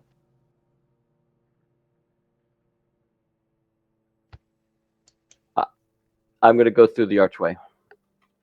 All right. As you approach Barnaby, you notice ahead the road passes beneath an archway formed by the intertwined branches of 2 great oak trees. So think of these 2 great oak trees with the arch right on the other side. The moss-covered flagstones of an open plaza are illuminated by moonlight and dotted with stone statues. Although most are humanoid, the statues also include deer, a roaring owl bear, and, in the distance, a larger sculpture depicting a great winged beast. The remains of once elegant elven buildings line the western and northern edges of the square, while thick vegetation grows to the east. A fountain, overgrown with ivy, stands in the middle of the space. Something on the ground by the fountain glints in the moonlight. I'm going to go ahead and... Okay. Is it safe to assume you're all walking through? Yes. Sure. I Yes. want to, Adam. I want to take a look at the glimmering object first. So keep in mind, it's a distance away from you at the moment. So you're noticing this glint from where you're at the moment. I can give you a quick guesstimate, at least 50 feet away. Okay, never mind. Yeah. Yeah, if it's not like a portal or something like that, well, I would fall behind. It's an arch. So yeah, you're stepping through the archway. Sure. All right, I'm going to get you guys over there. It looks like whatever, I don't know what update Roll20 did, but it's messing with the tokens now as well. So I'm going to get you guys over there, and then unless it fixes it when I put you there, maybe it will. Maybe that'll be lucky. But at the moment, it's showing your HP just from like level 1, those of you that have been in the campaign for a while. So we'll see if that fixes it. If not, I'm going to have to do some quick manual fixes. All right, let me go ahead and put you guys over there. Hey, Adam, Zach had a question. I had the same one. This is after we go through the archway, right? So no. So as you're standing, like looking through the archway, it's almost like looking through a portal into this other area. And that is what Barnaby was able to see just before he stepped through. That's why I was just confirming that you all wanted to step through before I moved you to here. Got it. Makes sense. Thank you. All right. Surprisingly, that moving you guys to this level or layer suddenly fixed all your HP. So good enough for me. I put you here in this limited visibility. You can see the arch is just here. So basically, as soon as you guys stepped through this way, you found yourself in this moonlit area. Feel free to put yourself where you think makes sense that you would be approaching or kind of walking. Obviously, like Barnaby's probably more towards the front, but if you stepped through and then immediately held back, that's certainly an option. Anywhere that's lit up at the moment is an option for you to be. Adam, where's the front? So you guys, yeah, you guys came through the arch like this, so this would be the front up here. Okay, thank you.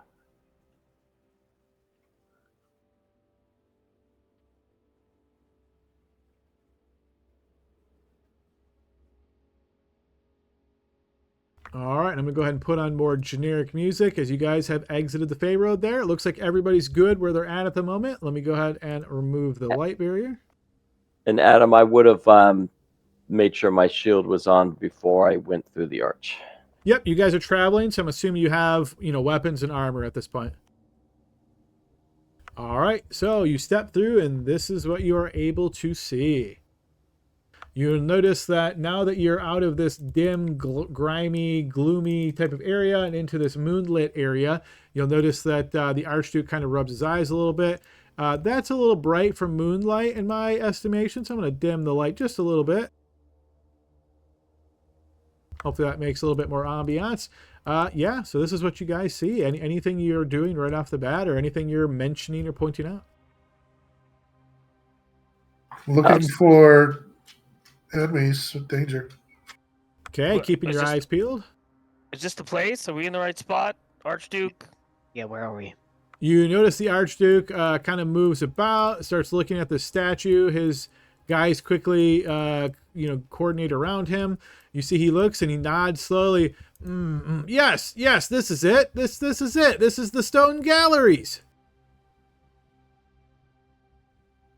Are these real statues or people that got turned into stone? Oh, well, there's always been rumors about this place. I've heard some strange things. I think they're things that have been turned to stone. Oh no. Let's just be careful. Yeah, Caliban, you're looking back towards the archway? Yeah, see if he's looking through the archway, can he still see the Fey Road back there, or what's kind of beyond it outside? He cannot. No, as you look back, there's no sign of the Fey Road whatsoever. You just look out into moonlit path, like a walkway up to the arch. Very cool. Okay. Would we know of like any particular creatures that could potentially like petrify things? Well, as you're thinking about that, let me go ahead and lock the tokens. Give me The answer's no. The answer's no. No. Give me an Arcana check there, Zach. Not in this world. They don't exist. Yes, I would say you certainly have heard of creatures that can turn people to stone. Probably the most famous one or prominent one that comes to mind would be like a Medusa. That's certainly something that could happen. Other creatures that might be able to turn things to stone would be like basilisks, maybe cockatrices. Have you heard of these a bit? You don't know, real in-depth knowledge of them because they're fairly rare. But yeah, you've certainly heard of those types of creatures. As this information is coming to mind, Grim, from where you're standing, you notice a sudden bout of movement from your southwest, and I'm going to go ahead and put us into initiative order. Medusa, would that be lore that most of us would have grown up knowing? Not necessarily. Like so stories like we know. No. So Medusa in the real world is super influenced by like Greek mythology, for example. So it's pretty heavy, and people see him on TV and stuff like that. In this world, I would say Medusa is more like a very uncommon enemy that only like wizards or maybe alchemists might be familiar with. Okay.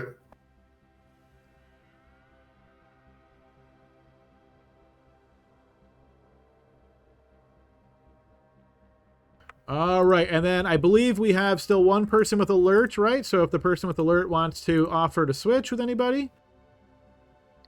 Yes, I'll offer to Grim. I'll take it. So that's a 4 to you, and A 7 to you. great.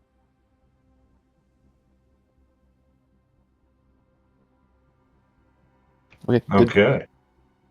All right, if everybody is set, let me go ahead and resort the initiative. Okay, so as mentioned, the movement, Grim is noticing this from his southwest. Maybe he calls this out, or maybe you just happen to be looking in that direction, Runak. You are the first to act. Let me go ahead and unlock tokens. Feel free to move. There's something in these bushes. What is it? Let me look. Oh,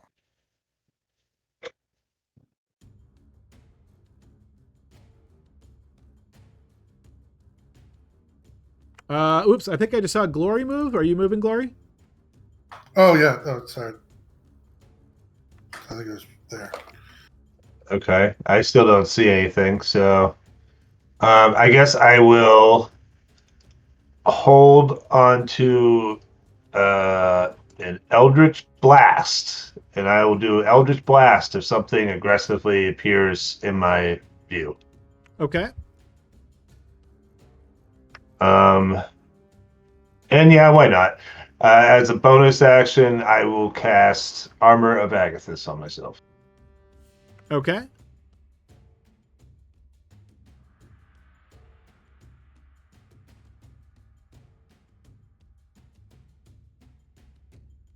Okay, Barnaby, next to act. All right, I'm going to go ahead and just cast Blade Ward on myself. So that'll be a concentration. I'm going to go ahead and move out a little bit.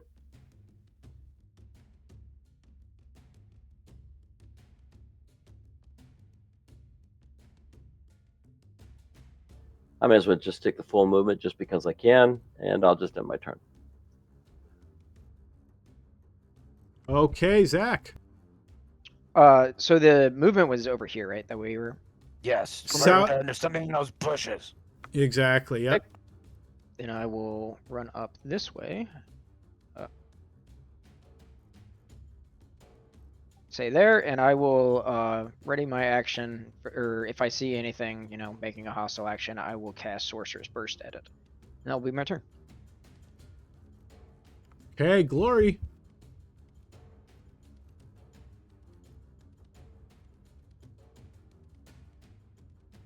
Move here. I'm going to take the dodge action. All right, you notice this guardsman says, "Stay back, Archduke. There might be a threat there." And he's going to get closer to him and take a defensive position. You notice the Archduke steps back away and he says, "Yes, we'll wait to see what it is." This guardsman similarly is going to go here, try to protect the Archduke. All right, before the scout's turn, there is some motion from the southwest there, and you will notice Grim and Glory, and those of you that have a line of sight there, that a creature suddenly emerges from the brush. It is going to push outside of the brush. Once it does, you're going to notice this scaly beast that has these rock-like horns off of the top of it. As you were just thinking about this, Zach, you recall that this is what a basilisk looks like. It is going to rush out. Those of you that can see it, that have ready actions, go ahead and make those. If they're ranged. 14 is going to miss. 9 is going to miss. All right, the creature is going to rush up to here. Glory, yeah, go ahead and take your attack. That'll connect. Just regular damage. All right, the halberd slashes into the creature. As it cuts into its skin, it certainly wounds it.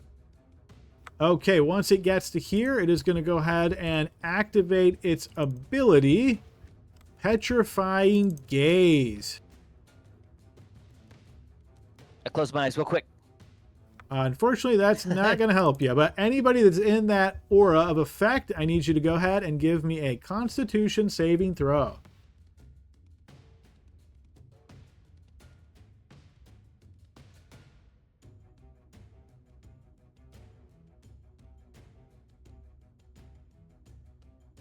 All right, so let's see. We've got Archgale, Caliban, and Glory have all failed the save.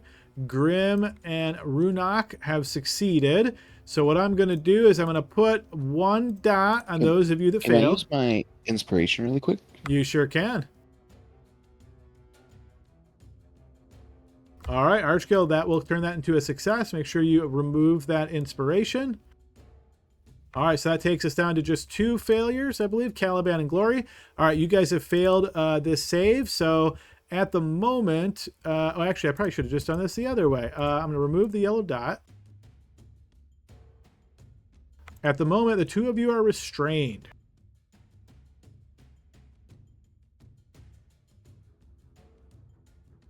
And unfortunately, that macro is not working today, so I'm just going to put that in manually.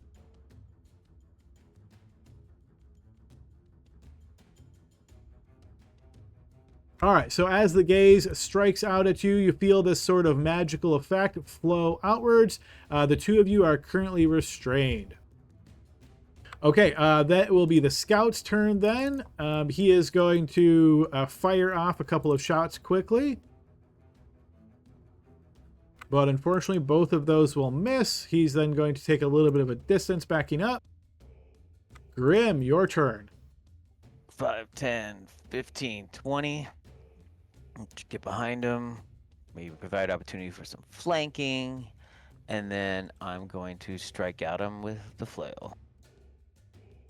23 will connect. All right. Let me do my thing.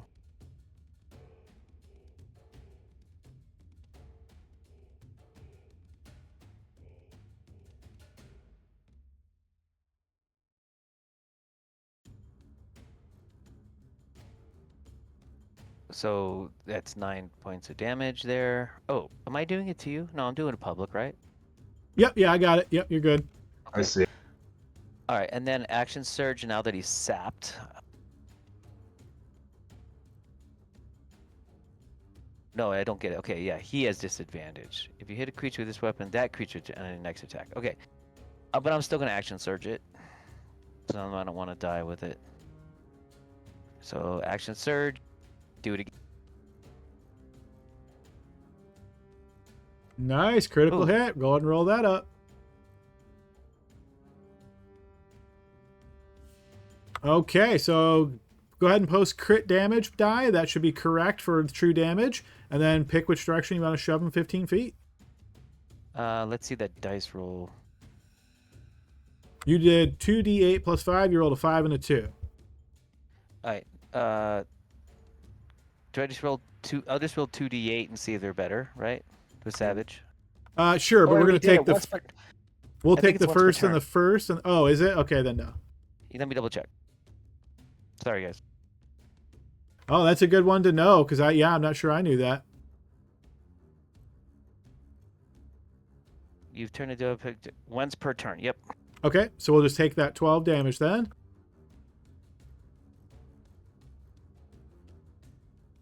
All right. 15 feet in any direction. That's pretty sweet. I want to push him back in those bushes.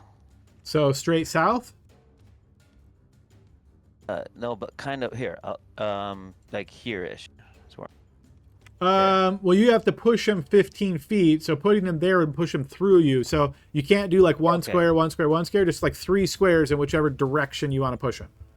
Yeah, push him against the wall then. Whatever. Okay, this way. Yeah. All right, now just to clarify, that's not a wall. It's just like tough grass. So you'd be pushing him through the grass. Like, are you okay with that? Yes, I am. All right, so you shove him backwards. He goes into this tall grass. Okay. After a critical hit, I could do something else too. I think. Let me read that. I've never really done improved critical. Oh, improved critical. Oh, it's a 19 or 20, and then something happened after I get to move or something. Yeah. In addition, immediately after you score a critical hit, you can move up to half your speed without provoking opportunity attacks. Well, okay, so I get to move again. Here it is. Part of the champion feat. I am going to 5, 10. I'm gonna move next to 5, 10, 15. I'm gonna try to separate ourselves from each other. And that will end my turn. All right, Caliban.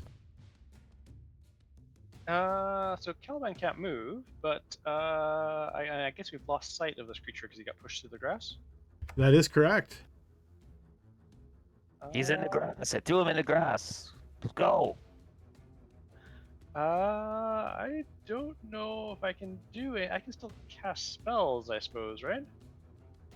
You are restrained, which means you can't move, and you have some like penalties. But yeah, it doesn't otherwise hinder your actions. Yeah, disadvantage on attack rolls, but it seems like I can do other things. I can't do much, but I guess I'll cast Blade Ward on myself. And all I can do. My turn. All right, we move to. Oh, let's see. Let me double check one of the things. Sorry.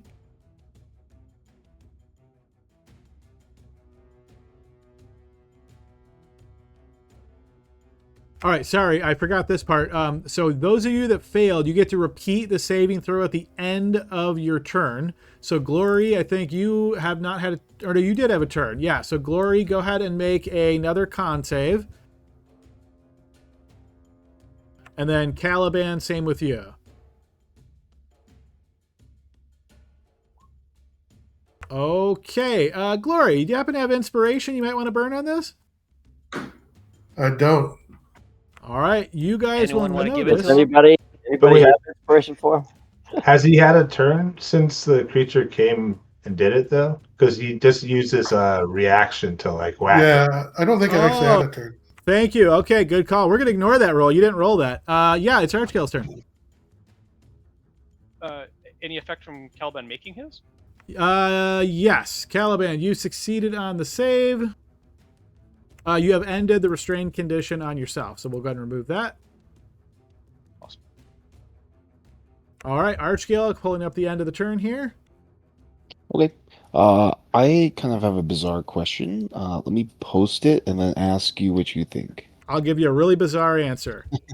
So this spell, Guiding Bolt, does not designate I need to see the creature. Yeah, let me double check. But it is an attack roll. It is, yes, it is. That's why I wanted to double check, because all the other ones usually say a creature you can, like, see. But that's normally because they have saving throws, I think. I'm glad you brought this up. This is our Friday conversation every week. So I think spell attacks by definition probably you have to see, but so what I would say is because of how they do the wording here, it's very poor. I think there's a good argument to say you don't need to see them, but I'm not a fan of it because logically I just can't wrap my head around it, right? Because if you don't have to be able to see them, then basically you could like shoot it in the air and then just heat seeks to wherever they are. Like that just doesn't make sense to me, that was right? the idea that. Well, that's what like some spells That's are how- intended yeah. to do that, but I don't feel like this one is that. Like I think if it was, it would say you hurl a bolt that seeks out a creature wherever it might be within range or something like that, right? Like this doesn't give me that impression. So for right now, I'm going to say no. You have to be able to at least know where they are, right? Like if they were concealed but you knew where they were, I'd let you do it, or if they stepped behind a door and you knew they were there, something like that, probably. But because you really don't know where this creature is at this point, I'm going to say no for now. Okay, I just wanted to double check that because, yeah, that one's always coming up with that poor wording. All right, let me move. The way I like it says guiding, so I kind of feel like it's a divine guiding of the bolt kind of thing.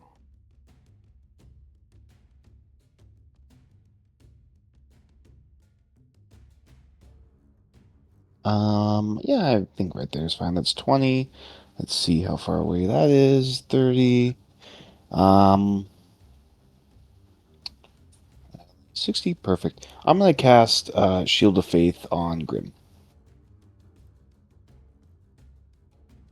Take it.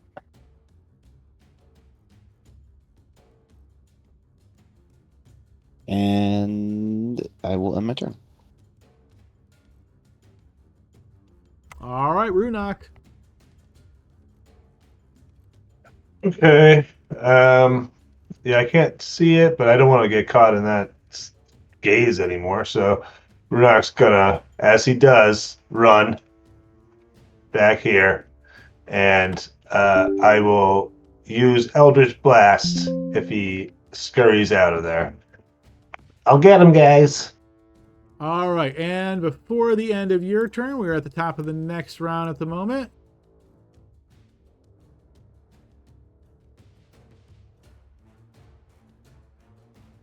Okay, Barnaby, your turn. Can I see, from where I am, the effect that maybe some of my party members may have taken? If that makes sense. I mean, can I tell that doesn't they were make turning sense. to stone? Well, could I tell that they were turning to stone or being restrained or anything like that? Yes, yep. You could see that they were starting to slow down, unable to move. I imagine visually you probably saw like stone start to go up their feet to like their ankles kind of deal. Okay, all right. So I'm going to go ahead and I'm going to cast Bless on Glory, myself, because, well, got to take care of the gnome, right? And then Caliban as well. And that'll end my turn. Thank you.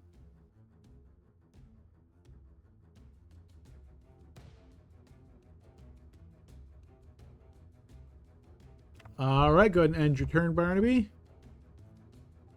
Oh, sorry, thanks. Okay, before Zach's turn,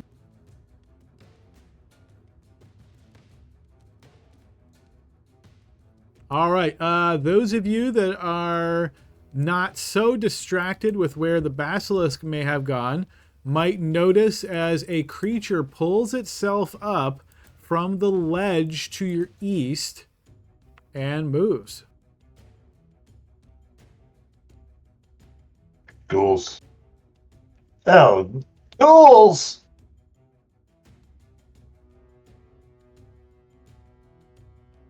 And then so does another.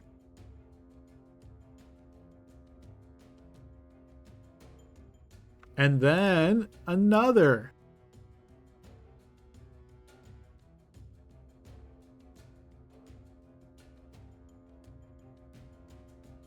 And then, Zach, it is your turn.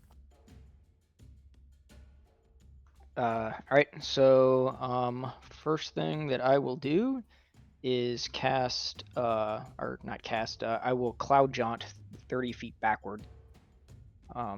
Say like there.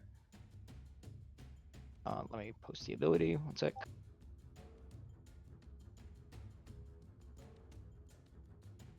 And then I will cast at the second level chromatic orb. That one.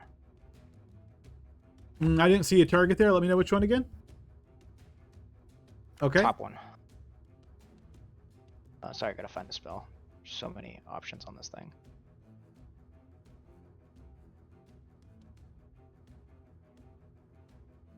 All right, that is going to miss thanks to the cover provided by Archgale. Well, I have a spell sniper. so Okay, there that should- is going to hit. All right. If that hits, then I'll roll the damage.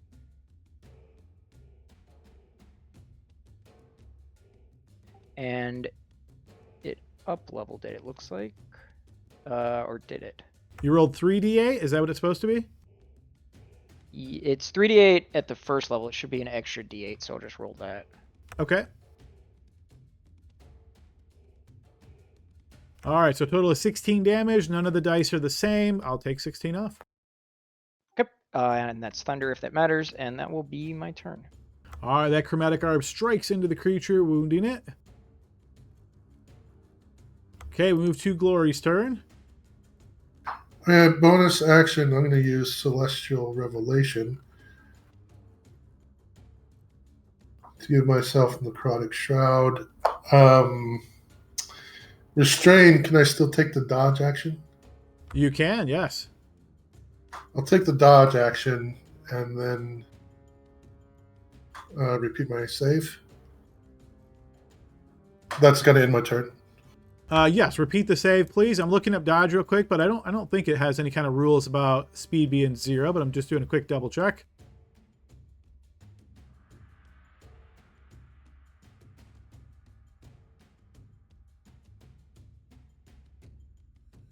All right, that There we still go. be a success. You will no longer be restrained. Okay, yep, I'm sorry, you were correct. You lose the benefits if you're in incapacitated condition or if your speed is 0. So you dodged, you would have no benefits, but then you lost restraint, so then you'd get the benefits. So actually, you're okay. You are dodging.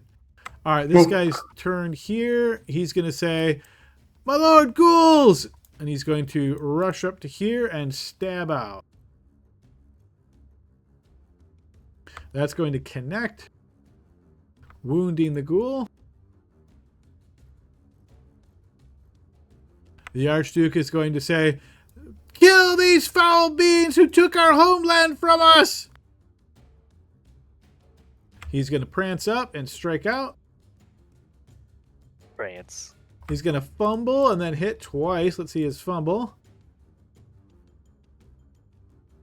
Oh, let's see. He might not be able to make those next 2 attacks. Let's see if he drops his weapon. He does indeed. So, all right, he is going to drop his weapon at his feet. I guess he could then interact with object to pick it back up and then attack the last 2. So we'll go ahead and give him those 2. They're going to connect. 11 points of damage to the ghoul. All right, this guy's turn. He's also going to move up and get to here, striking at the ghoul as well. Hitting. For a couple points of damage on the ghoul.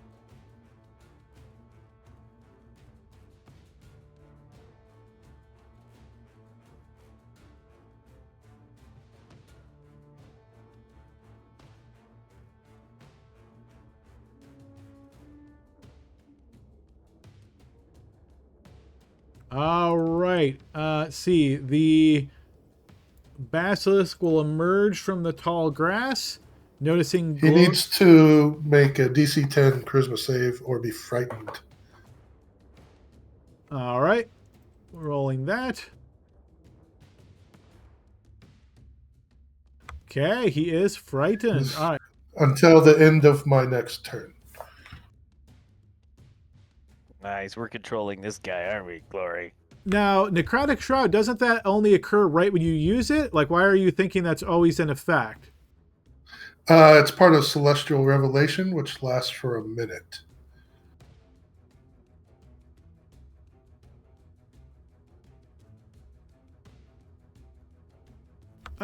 Yeah, I'm not reading it that way. So I'm reading it that your flight would last for the 1 minute. But it says, like, when you use Necrotic Shroud, that affects within 10 feet. I'll double check, but that seems like it'd be really, really powerful for just a species ability.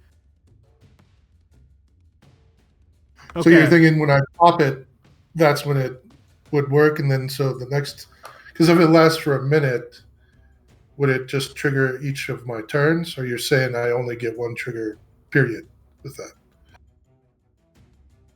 Well, so for example, it says your eyes briefly become pools of darkness and flightless wings sprout from your back. So of course, not like every turn are wings sprouting from your back, right? That's a one-time thing, right? Creatures other than your allies within 10 feet of you. That's also 1 sentence. I mean, that's. So yeah, sprout just from my back period, and those would be there for the whole minute, right? So just to clarify, you're saying you're reading the first sentence is happening only once, and then the second sentence you're thinking is repeating round after round after round? Well, I was first thinking that it would be like an aura effect that when you enter, but that's why I'm asking, like, what your decision is on that. Yeah, for Whatever you now, decide. for now I'm going to how it say works. that's a one-time deal. I'll certainly do a double check on that between now and next session. We might overrule that if I can find other info. But that just seems like a super powerful effect. If it's literally affects everybody within 10 feet, doesn't affect your allies, and it repeats every round, that seems too powerful for what I'm guessing this ability is supposed to be. So, Okay. yeah. All right, so it is going to emerge. It is going to approach. Do you want to use your reaction to attack it? Yeah, when it would have emerged, I would have used reactive strike. All right, yeah, go ahead and make your attack. Yeah, that'll hit.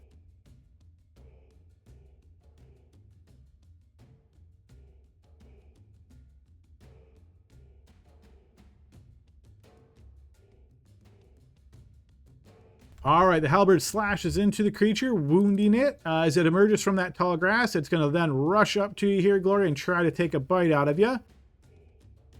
Oof, that is going to be a critical hit. Let's see, the primary damage here is, let's see, piercing. So here comes a piercing crit. All right, so twice as many damage as normal, and the creature is bleeding. Okay, so let's do twice as many damage as normal. Let me post the crit damage. And unfortunately, that is not working, so I'm going to post these separately. All right, so 10 piercing is the base. I'm going to roll this again, but we're going to have to deduct 3. So 10 and 10, that's 20 in the piercing. And then it also does additional poison damage. So let's see, that's going to be 18 points of poison damage. So we've got 20 and 18. I don't know if you're resistant to any of that. If not, 20, No. 38 points of damage then, Glory. Oh, I'm sorry. Do I get my reaction attack against it when it comes out as well with the Eldritch Blast? If you had that readied, sure. Yeah, honestly, I didn't recall if you did or not. Yep. Sure, yeah, that'll hit. Go ahead and post damage.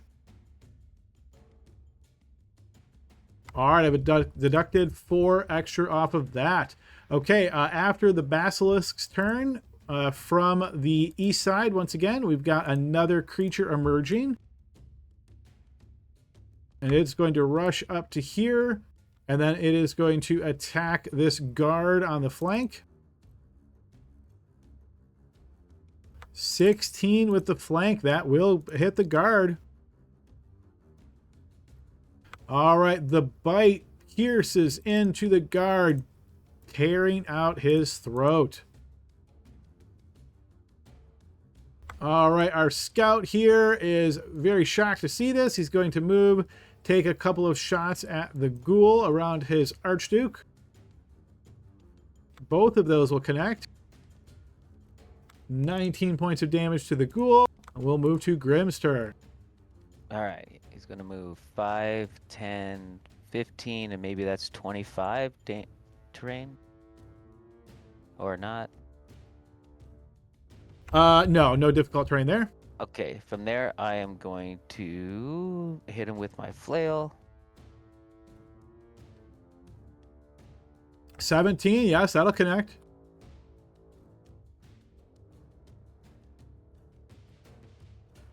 All right, go ahead and post your damage there. 12 damage. Yes, he's badly wounded. And the shield bash, not that I've connected with him, so he's going to need... yeah, so it's the strength, forcing the target to make a strength saving throw against my strength. So it's 15. He will fail that. Okay, he's going to be knocked prone. All right, he is knocked prone.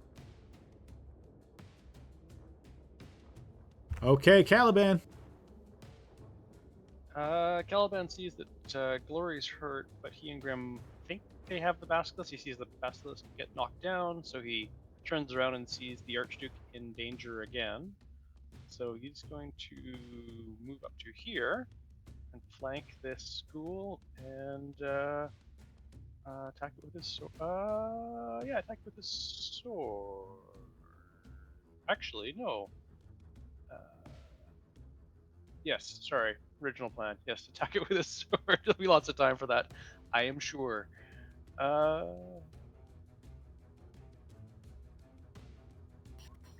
13? 13 on the ghoul will connect. I guess actually 15. Oh man, I hate to do this to you, Adam. Uh-oh. I don't. The critical, I was dodging, right? You were dodging, yes. So it was still a 20, which would hit you. Quick math, let's give you back 10 and 7. So take back 17 and you're not bleeding. Roger that. All right, sorry about that, Caliban. Yes, that hit. 7 points of damage, wounds a ghoul.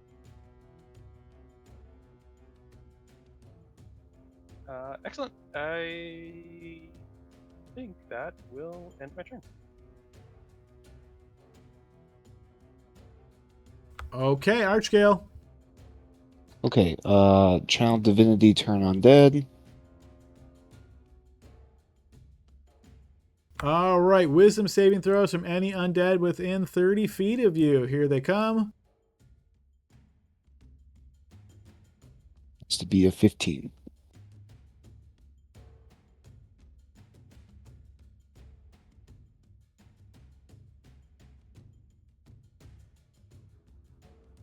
All right, that is only going to affect one of them.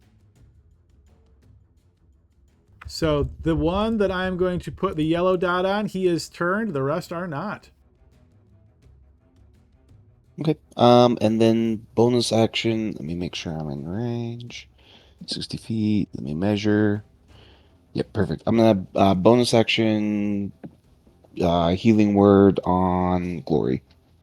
Okay.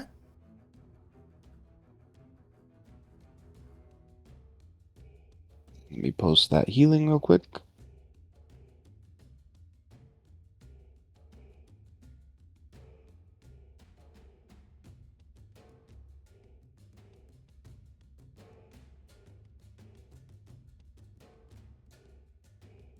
Nice, thank you.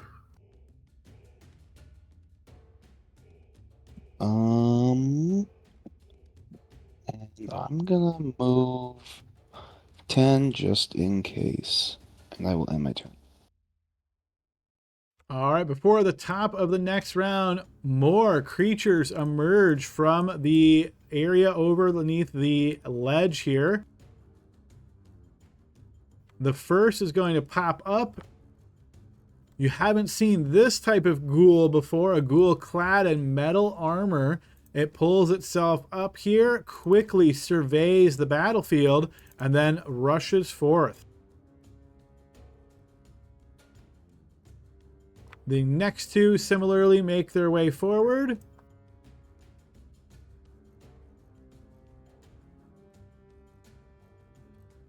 All right, that takes us to the top of the next round. We're a little over halfway through our session here, guys. Let's go ahead and take a 15-minute break, and we'll pick up the battle on the other side.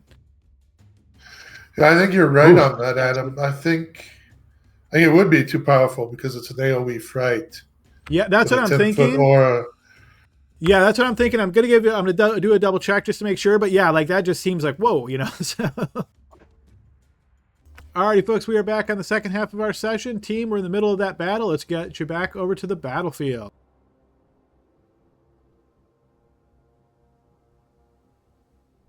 Okay, we're at the top of the initiative order with Runok.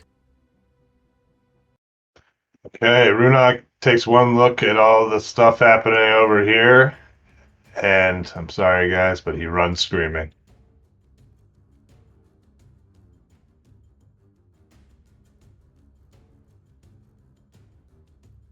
All right, Runok, as you enter this area, let me go ahead and give you a little bit of idea of what you're seeing. You're noticing these cracked stone steps. You're noticing a lot of like little bushes, foliage, that sort of stuff. And as you enter, you notice a small flock of creatures emerging from the underbrush.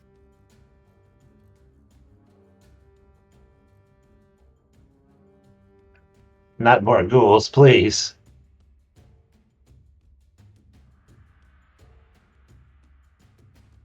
And I'm going to go ahead and add those creatures to initiative.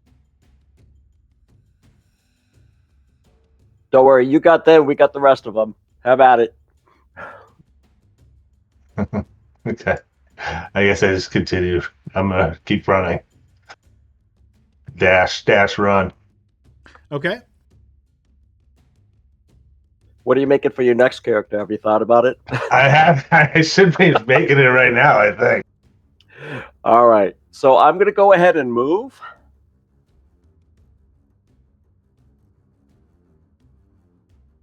And then when I'm here, I'm going to say,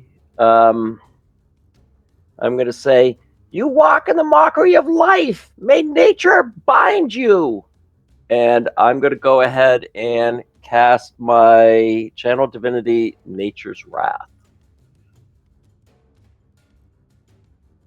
And that's basically entanglement. I'll post it for you.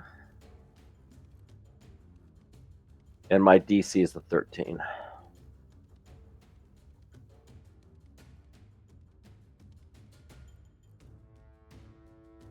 All right, each creature of your choice. Obviously, you're not targeting any of the NPCs or your allies. I may as well get the Lord dude since he can't hit worth shit anyway, but, you know, I won't, right? All right, so I'm seeing 1, 2, 3, 4, 5, 6 that you're affecting. I can't get the guy to the far right of me. Yes. Okay, and you said, let's see, strength saving throw. All right, here comes, I'll do the regular ghouls first.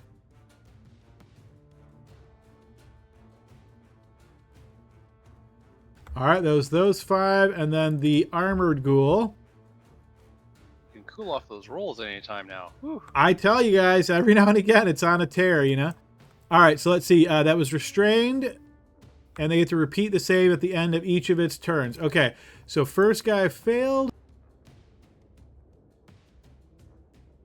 Oh, yeah, that's working now. All right, and then let's see. You said, what was your DC again, Barnaby? 13. Okay, so second guy succeed, third guy failed, fourth guy succeeds, fifth guy succeeds, and the last guy fails. All right, I'm going to move down there, and I will end my turn right there. All right, this ghoul's turn. He's restrained, so he will end his turn. He'll make a new save.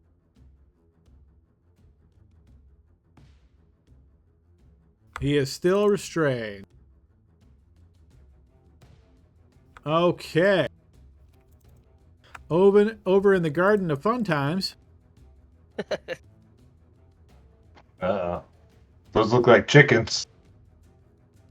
You are going to notice a bird flutter its wings, hop, fly over to you here, Runok. As it gets up next to you, it is going to peck at you. 12, I believe that misses. All right, back over here. This guy... Oh, actually, wasn't he... He's turned. That's why he has the yellow dot. But yeah, I think he was also restrained, wasn't he? Yeah, he just failed his save. I think. Oh, no, he was number 4. He made his save. All right, so he's just turned. No issue there. He's running. And then he will dash.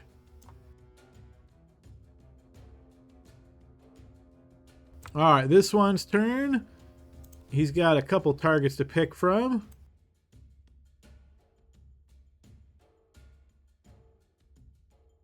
He's going after Caliban on the flank there. So Caliban, this ghoul, is going to attempt to bite you. You can try. 18. It would have hit you with that armored defense style, but he misses. All right, Zach. All right, I will start moving this way. I'll also take a look over at Runok. Oh, he's with his kind. Good. And then That's a good one. A bunch of chickens. Yeah, that's inspiring, really. Inspiration. Yeah. That was funny as hell. I bow to peer pressure. Inspiration, Zach. Yeah. Yeah, gives you a thumbs up as he turns into a statue. all right, I will cast this guy, the purple one, Witch Bolt, which should be at advantage, correct? Oh, sorry. Wrong. He is restrained. Yep. Yeah, 25 will hit.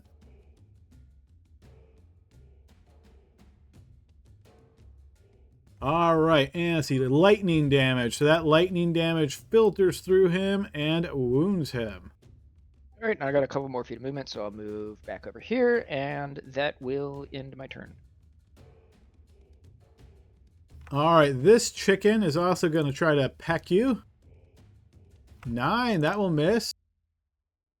Okay, Glory. Glory is going to rage. And then attack the basilisk. All right, he's currently prone, so that attack will be at advantage. 19 will hit.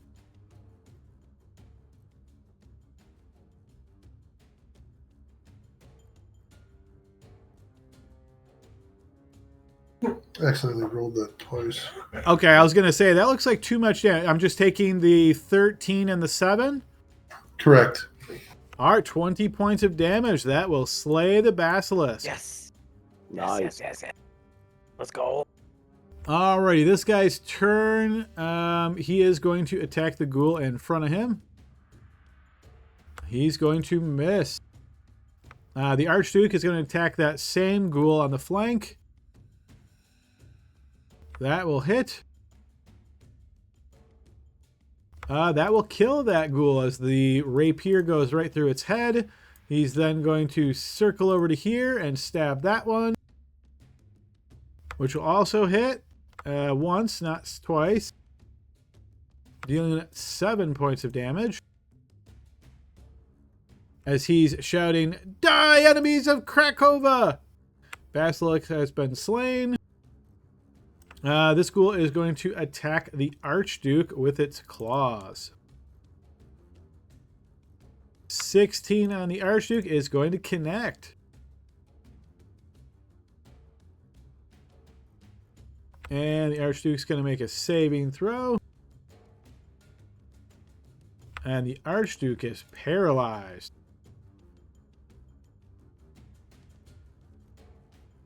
Okay, and then we move to the Scout's turn. He says, "My lord, no!" He steps up here and he fires off a couple of shots at that one. Missing once, hitting the second time for 7 points of damage, nearly destroying the ghoul. And then we move to Grimm's turn. Okay, bonus action Adrenaline Rush. I'm going to get 2 temp HP. Bonus action dash 5, 10, 15, 20, 25, 30. My movement 5, 10, 15, 20, 25 to there. Get the flank because I want that dude's plate armor. Just to clarify, it's not plate armor. Oh, come on, Adam. Alright, here comes my flail. 22, yeah, that'll hit.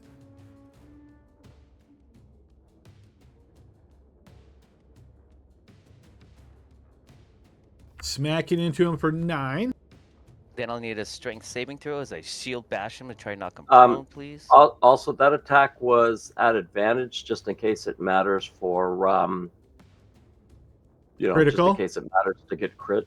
Yeah, that's right. He is restrained. All right, no critical. What was your DC on the prone? 15. All right, he is knocked prone. Alright, he's prone, boys. He's prone strained. Caliban.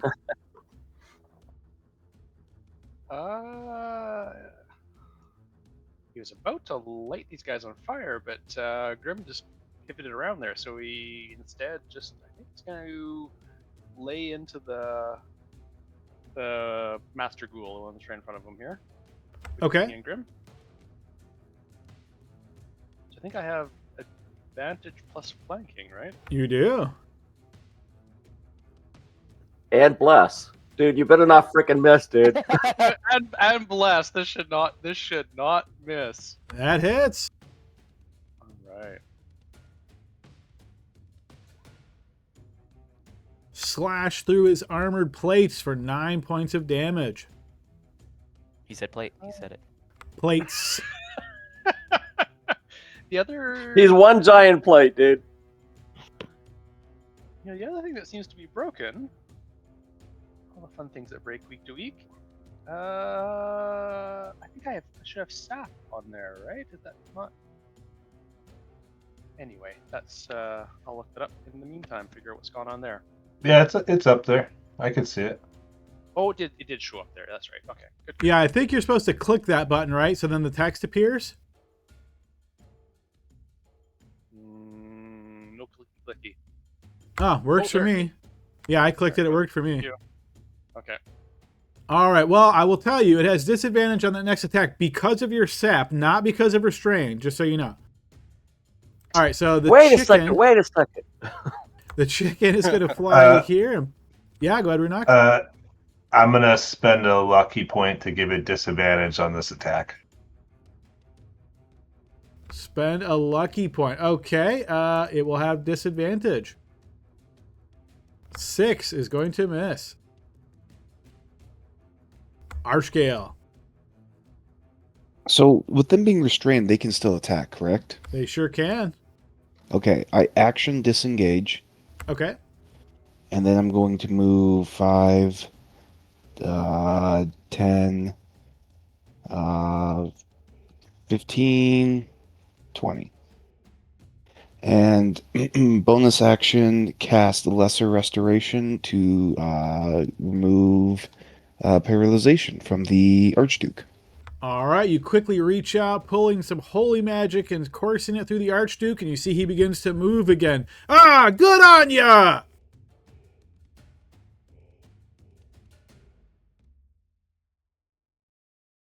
And then I end my turn. I gotta say, the visualize of Runak going to the corner, these chickens are pecking at him. He's like, "Please don't hit me! Oh God, give me luck! Please don't hit me! Yeah, Oh, yeah. please don't hit me!" All right, we get to the armored breastplated ghoul. Let's see, he's got a couple of people he could attack. I think he's going after Grim though, so Grim just hit him. So he can't stand up because he's prone and restrained. So he's attacking at disadvantage, and he's sapped, so it's disadvantage one more time. All right, so he is going to make a bite attack first. So 14, that will miss Grim, and now he's still restrained, no longer sapped, disadvantage claw attack. 10 is going to miss. All right, he will end his turn, making a new save to break off the restrained. And does. So he is no longer restrained, still prone. Oh, we had him locked. All right, this guy's turn. Couple of options. He's going after Grim as well. He's going to try a claw attack against you here, Grim.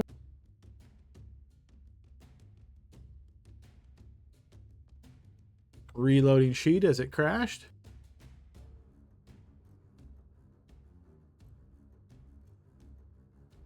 Manually rolling because it's still not loading.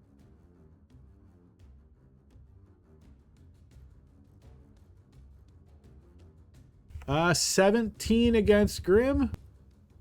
22. 22 AC. Yeah. Okay, that'll certainly miss that. Next attack. Also on Grim. All right, reloaded the sheet. Here comes a claw attack again. 15, that will miss. Whew. Chicken is going to fly over, attacking Runak on a flank. I'm gonna do that same thing again and spend a lucky. All right, that puts it at disadvantage. 5 will miss. Okay, top of the round, Runak. Okay, I run screaming away from the chickens. These chickens don't want to be friends. All right, as you step away from the first two, here comes 2 opportunity attacks. 1 will miss. 2 will miss. Then you step away from the next chicken. 22, that's going to connect. Yes. Whoops. Sorry, didn't mean to push my button. All right, that will be 2 points of damage, and I'll need a Okay. Constitution saving throw. So that does hit my armor of Agathis. So Okay. it takes 10 points of cold damage.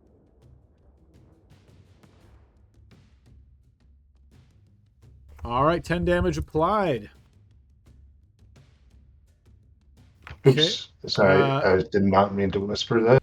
No worries, I'll take that. You succeed on that saving throw, but yep, go ahead and set yourself back to public. Okay, and then the next chicken that you stepped away from? Hey, Adam, I got a question for you as far as Armor of Agathis. Since it didn't do any damage to him because his shield would be like 10 points, would he have had to roll that saving throw? Yes, because Armor of Agathis doesn't say, like, while you have these temporary hit points, nothing affects you. I know in older editions that might have worked, but in 5e they simplified it. Okay, cool, thanks.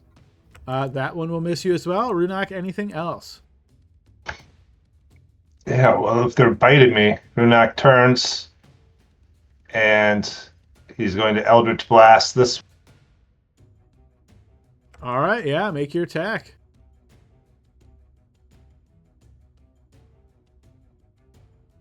Yes, that will connect. The Eldritch Blast slams into the chicken, wounding it. 2 for 2. And then he's going to continue running. So 1, 2, 3. And I'll get to here. And then, yeah, I don't like being surrounded. He's going to spend another spell slot and Misty Step. Okay.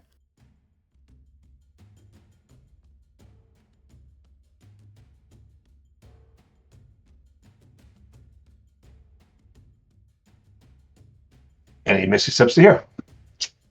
Is that like a passable area there? Yes, that is a crack in the stonework that you could slip through. I'm good at slipping into small spaces. I'll take my chances. All right, Barnaby. Yeah, I think the chickens are probably good at small spaces too, but who knows?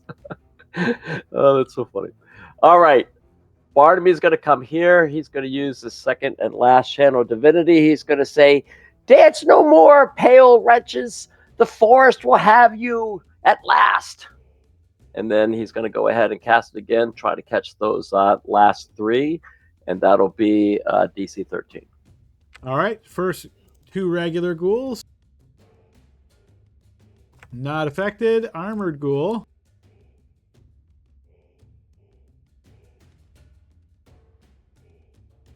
Sheets are crashing all day tonight. He will be affected once again. Nice. That's the important one, right? Kind of. So, and then I'm going to move just down here, and I'll end my turn, and then I'll use that last channel divinity. All right, we get to that ghoul's turn. I'm trying to refresh, hoping that will fix the constant sheets crashing. He is still restrained, so he can't move anywhere. He'll end his turn, make a new save to try to shake that off.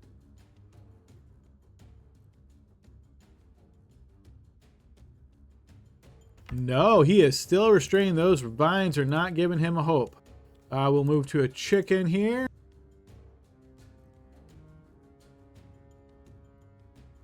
All right, reapply that to the armored ghoul. Chicken, yeah, he's going to fly up to there, Runak, getting up to you once again.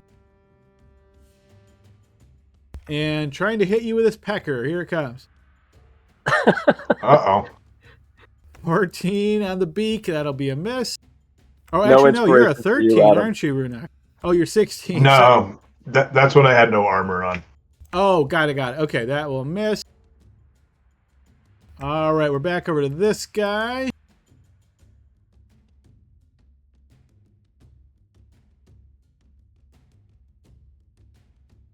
All right, this one has been destroyed. Zach. Okay. Bone. I will cast the Witch Bolt, just does damage. So that 11 points of damage to this guy who was already affected by Witch Bolt. And Yes. then I will second level cast Chromatic Orb at him as well. Okay, yeah, advantage since he is currently restrained. Is he still prone? Is he still prone too, though? Yes, he never. Yeah, prone icon still on him. I had to look closely. It's still there. Yep. Oh, right. Good call. So those cancel each other out. So you're attacking a ranged target who's prone, but 17 still hits. It may affect the other players as well, you know. It may. Yeah. And that did not.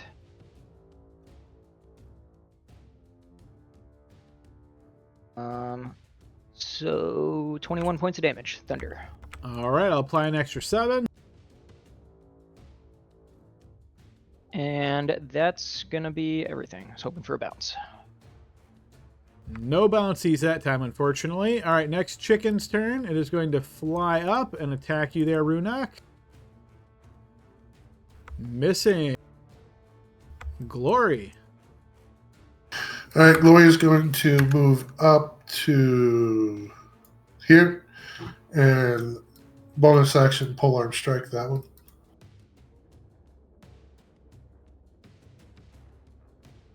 You cave in his skull and he collapses to the ground.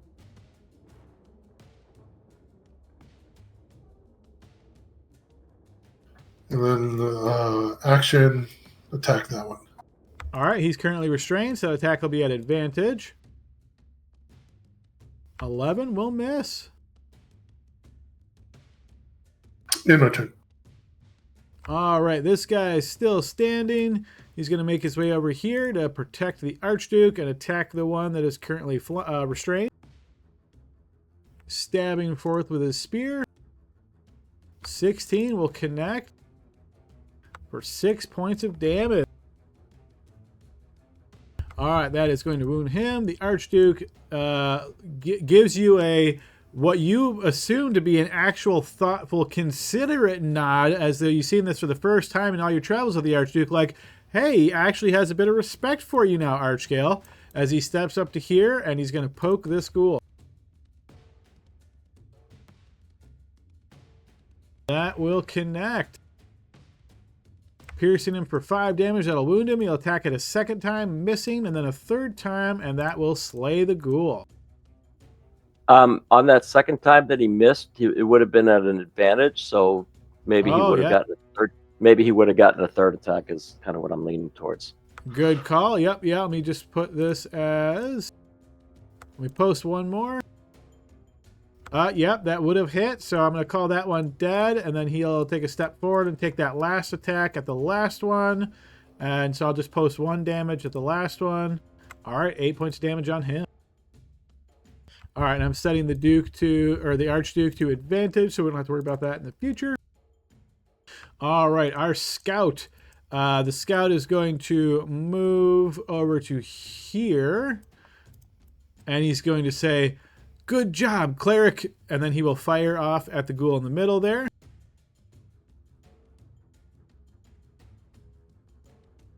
He will manage to connect once, puncturing into the ghoul's fleshy elbow area and wounding it. All right, we'll move to Grim.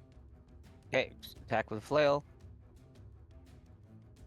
He is currently restrained and prone, so that's an advantage. 13 is going to miss. Go ahead and post another one. No, that doesn't miss. With flank, is that still a miss of 13? Yeah, probably. It is, yeah. 15 is a miss. Okay, Caliban. Let's see if Caliban has any more luck here with an advantage. 24 will hit.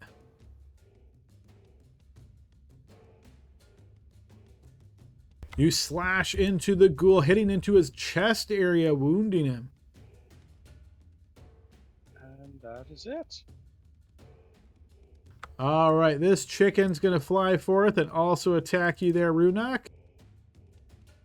19, I believe that is going to catch you. Yep. Yep. 5 points piercing, and I need a Constitution saving throw.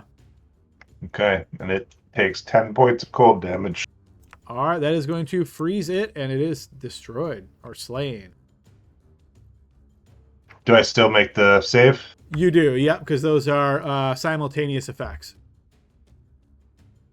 All right, that is a success. Archgale. So move up 5, 10, 15, and I will channel Divinity Turn Undead. All right, you notice as you put forth your holy symbol and channel undead, this armored ghoul in the middle emits a reversing aura as well. It basically bolsters the undead, him and those around him. They will have advantage on their turn undead checks. So let's see, there's only 3 left, it looks like. And here comes 3 checks at advantage.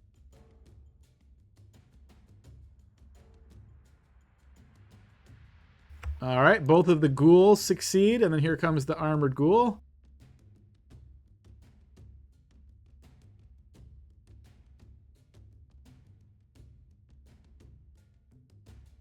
Yes, none of them are turned.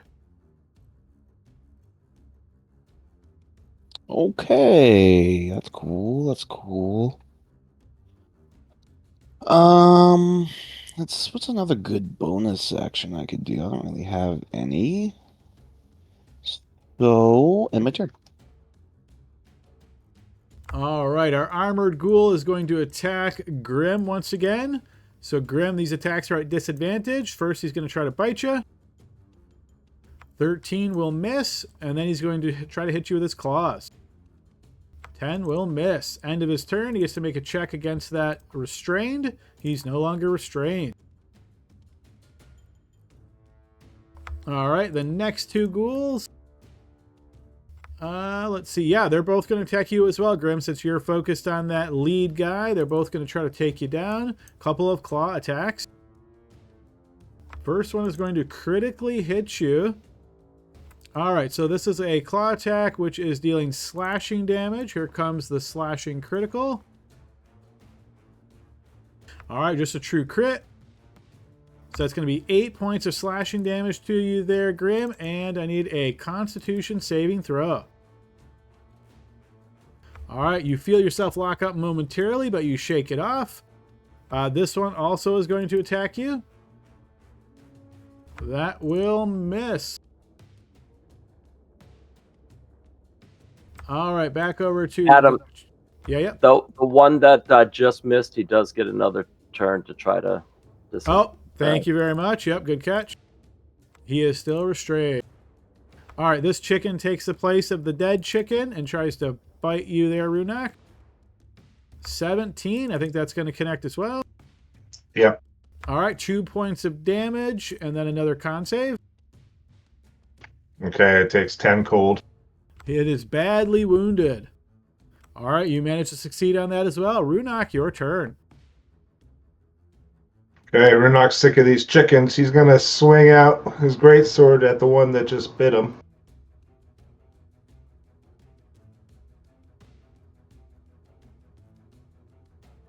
Believe it or not, that is going to miss. Oof. That's not good. And then I don't have really bonus action, but you know what? I'm just going to risk it. He's going to run out here. All right, you step away from 2 chicken attacks. Let's take the first 2. They will both miss, and then a third one. Yeah, all 3 miss. Chickens. Oh, jeez, guys, there's chickens in there. Is he still running? Yeah, it's like he did a big loop in that other room and just came out of a crack in the wall. I'm just hearing Benny Hill music in my head. She just keeps running by in the background. All right, Barnaby, you're up. I can no longer try to restrain them. But he is going to go ahead and try to see what he can do against this guy here. I'm going to Eldritch Blast them, trying to keep my distance so I can keep, so I don't get attacked and lose my blast. All right, so straight to the north is the one you're firing at? Yeah, he's wounded. I'm going after the wounded first. All right, yeah, got it. 12 will connect. And that is enough damage to destroy that one. And I'm actually going to move down just a little bit in case those wild chicken come over. You never know what may happen these days, right?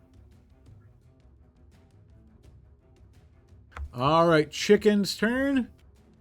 You're going to see it flies to here, Runak, and it gives an aggressive squeak, essentially, or squall. But it does not emerge from the garden. Oh, wow.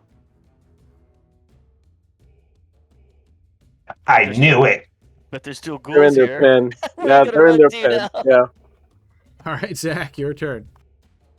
All right, I will crack that witch bolt on the guy again. Yes, he takes more damage. And then I will attempt to cast Mind Sliver on him as well. All right, Mind Sliver, int save. Let's see, that does not look like it's calculating correctly. He rolled a 10. He adds 1 to that, so that is an 11. He will fail that. So let's see, is that damage posted? 2 points of damage. And it has a rider effect, which is next saving throw subtracts a 1d4. And that will be my turn. All right, we got him marked for that. You hear more squawking across the wall there, Runak. Glory. All right, I'm going to attack the armored ghoul with the halberd. Okay. Keep in mind, he's currently prone, and you're more than 5 feet away, so you'll be attacking at disadvantage. But because he's restrained too, does that balance it out? He's not restrained any longer. Oh, that's right. Okay. Yeah, okay. So just clarifying there, Glory, in case you couldn't see that little prone icon, do you still want to do that? Do you want to step forward first before you attack? I would have stepped forward. All right, so 15 will miss. Okay, I'm going to pull arm strike. All right, now you're attacking at advantage, and you were in that time anyway as well. 28, yep, that'll hit.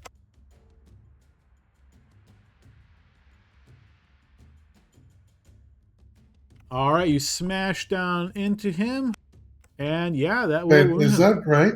How is that? It looks really high. 1d4 plus 3. I'm doing the breakdown. It also rolled 1d6 plus 2. What is that from? The 2 is Necrotic Shroud. The 1d6 is my Divine Fury. Okay, so Or it looks like the 1d6 plus 2 is Divine Fury. Never mind. There would be another 2 Necrotic, which I assume that probably doesn't affect him. Okay, so it looks to me like that damage is accurate then. Everything you posted's accurate. All right, in my turn. All right, yeah, he is affected by that necrotic damage. Yeah, he's wounded. All right, let's see. We're at this guard's turn. He's going to make his way over and down and totally try to take the kill steal here on this armored ghoul. He's trying to look good for his boss. He pierces the armored ghoul through the skull, slaying him as the great guard hero he is. See, this one's turn. Archduke is going to make his way around, take the flank position on the restrained one, and stab out 3 times at advantage. All 3 of those are going to hit. All right, it's 19 points of damage, which is exactly the amount of HP that ghoul had. He is slain. Doing a quick scan. I see no living opponents any longer. We are out of combat, folks. Nice. Heavy breathing. Dead. Oh, yeah, I saw. Just keeping an eye on things. I found some chicken creatures in the other room there. They're very aggressive. So like the opposite of you. What were you doing in the other room? Sometimes you got to scope out a place, make sure. If there's bad guys coming from all over, I wanted to make sure there weren't any coming from the other direction. Are you like cursed or something? You run away every time we get into any combat. Sure, there's not something going on. He ran away again? Yeah. It's fine. We won. You guys are strong. It's okay. I killed a couple of those chicken creatures. You killed chicken, and we're fighting ghouls, the metal monster, and a creature that tries to turn my friends to stone. And we all did great. Can I search the dead body of the heavily armored ghoul? The breastplated ghoul? You certainly can, yeah. You search this area, you search the creature in particular. He is wearing that breastplate. He actually does have a crossbow on him as well. And he has a case of bolts, so 20 bolts. Other than that, no money, no letters, no correspondence, nothing like that. Wow. Caliban says to the Archduke, "That was well struck, my lord. You moved well. You felled several of those ghouls all on your own." Yes, as I said, I'm a highly trained, sophisticated combatant, but I must say, the power of the divine moves through your friend Archgill there. Archie, great job! You are exactly the kind of man you want to have in a foxhole. Thank you, my lord. Well, unfortunately, we lost another of my men. Isaac here has been with me for several years. He was a great man. I know he would understand us not having much time here to say a true proper farewell, but Isaac, you were among the best of men. I'm starting to think that the Archduke isn't all that bad. We'll keep you safe, my lord. Do you have anything useful on him? We need all the help we can get. You're asking this of the Archduke from Isaac that fell? Yeah. You see he turned and looks to you with a bit of a sneer. We don't loot our fallen men in arms of their precious custom tokens and such things. He has nothing that would be advantageous for us anyway. He goes with the gods. Is he not carrying rations, though? You've been cooking for us. There must be food and goods. You should probably respect the wishes of the dead. You will notice the scout Ivo steps forward and he says, "Please, gentlemen, we have our own matters to take care of here. Give us a moment. Why don't you search the larger area and see if there's any other dangers or maybe some things that you will find that are helpful for us elsewhere amongst here, while we discuss amongst ourselves." Yeah, maybe we should see if this basilisk has a layer or something, and maybe we can check to see if there's anybody else that's almost turned to stone. We can help them. What's the purpose of our mission here, my lord? Oh, this is just the exit from where the Fey Road lends to. From here, we have a long march east. Oh, I see. Did you say there was a shiny thing in here, Barnaby? I don't know. No, There was- you did. You said it. Don't try to be all innocent with me. I know it was on the other side, but I don't know if we saw the shiny thing on this side. DM, do I see these shiny things?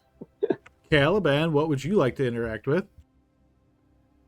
Oh, I was just going to mention to Zach, isn't it strange how the Archduke, they seem to have their own death rituals. They seem to be very shielded about that. I don't know. Different cultures have different customs. Some like to, bury their own. Can I do a perception that this is normal, or are they doing unusual behavior? So I would say it's probably more insight, Caliban. You're trying to determine whether the Archduke's sort of rituals make sense for you. Yeah, go ahead and throw me an insight check.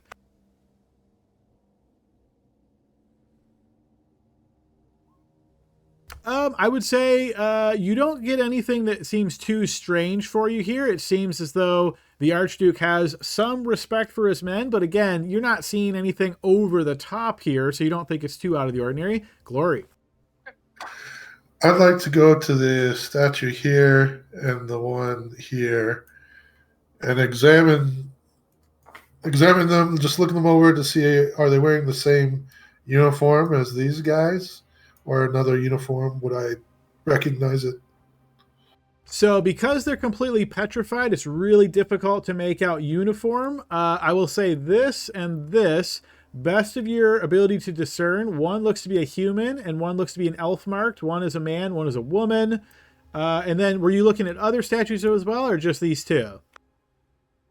Just those two for now. Okay, that's all you're able to detect by looking at those two. Okay. All right, sorry. Now, stepping back to the fountain, let's see. Who was at the fountain? I think you guys moved, but I kind of had paused us there. Who was looking for the shiny thing by the fountain? I mentioned it, but then I just came over here to help Runak, thinking about the basilisk. But there's 3 people up there at the fountain. They can search. Yep, so this one doesn't necessarily require a search. It says it's within easy view. So because you already stepped away, we'll just say Caliban and Zach. The two of you notice a small silver hand mirror is on the ground near the fountain, catching the light. That could be useful. I'll That looks pick it up. interesting.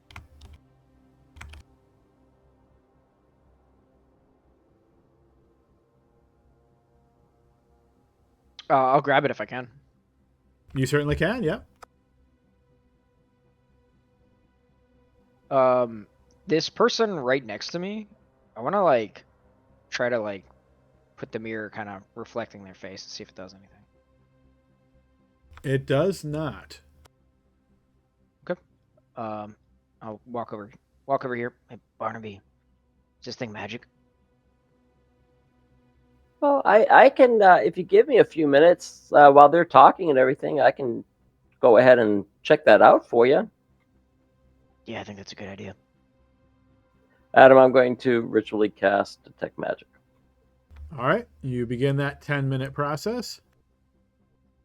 Hey, Runak, you want to go see if there's... Do these basilisks have layers? Want to go into those bushes and see if there's anything around? Or do you want to go fight more chickens? You see Runak is taking some of the blood of the basilisk and is using it to do some little chant. He goes, Oh, yeah, give me 1 second here, okay? I'm almost done. What the hell are you doing? That's disgusting. Oh, I need blood for it. Don't worry about it. It's how it works. You need to talk to Archie and get things off your chest, buddy. Are No you secrets in this group. You making an antidote or something? I'm sacrificing to my um it's the thing that gives me some powers. Caliban, yes, you're moving up there towards the downed column. Yeah, just curious. Checking out this statue over here. Is it a wyvern or a small dragon? Give me an Arcana check. You're not sure. It could be either of those. You can't really tell due to the stoned nature. Understood. So Runak, you could trust Archie. Like, confess your sins to him, and he will pray to Raja, and all will be cured, I'm sure. It's okay. I like who I am. I don't need to be cured. Okay. Well, I just... Hey, where you going? You gotta come with me. Okay. We gotta look that's where the basilisk came from. And you look... Okay. Is that all blood on your face? It's just a little bit. I need to use it sometimes. Zach, go ahead and throw an so- Arcana check on that to see if you would know the answer to that question you posted.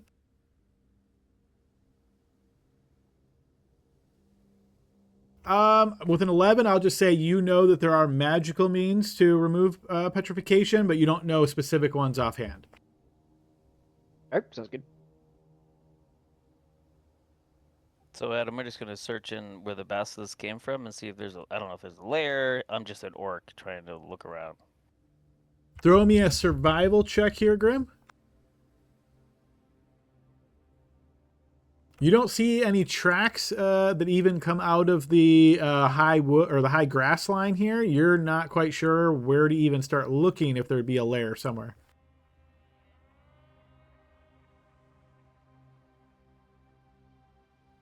Is this a full multi-story tower or just a ruin with a staircase? Specifically the building to your northeast there, Caliban? That's right. Yeah, this is a tower. As you're looking at it, you notice the top half of the tower is missing, but it still stands over 80 feet tall. You notice as you're at there, this looks to be an open way to get into the tower. And is this a ruin up here as well? Yes, it's all ruined for sure. That area there, though, looks to be more like a hall, you would guess, just based on its size. It's not nearly as tall, but it is quite wide. Careful, Grim. The chickens. Yeah, Don't go in there. Why were they so pissed? They didn't come out. We go in there and kill them. Maybe they're guarding something. Yeah, but I could feel it when they pricked me with their beaks. Their little peckers. They got something going on there, so be careful. The petrified bite. Oh, maybe. What were Yeah, you doing Archgill. over there anyway? Looking at the archway, am I able to discern any of the languages on it, or what it might read or say? You don't see any words on the archway itself, so no. Okay. Hey, Adam, is my 10 minutes up, do you think? No, there's been a lot of activity going here. You got like 7.5 minutes left. Man, they search kind of quick. Slow down, people. The chickens are coming. I'm gonna start carving out the eye of this basilisk to, like keep with me, thinking that Get- maybe I can use it. Give me a sleight of hand check to see how good you are at that, Zach. Yeah, all right. You managed to extract it completely whole. All right. Anything else anybody's doing? Well, time is moving by super slow for Power Barnaby. I'd like to ask the Duke. Well, really, I'm looking at this guy. Ivo, sure. How much further? The whole journey is still quite a ways. My lord, I believe it was about 190 miles from here to where we're headed. Yes, yeah, about 190 miles. Yeah, that's right.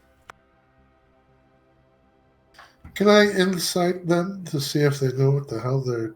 Like, is this the first time? I think this is their first time. They don't know where they're going. You can make an insight check to see if they seem like they don't know where they're going. Sure.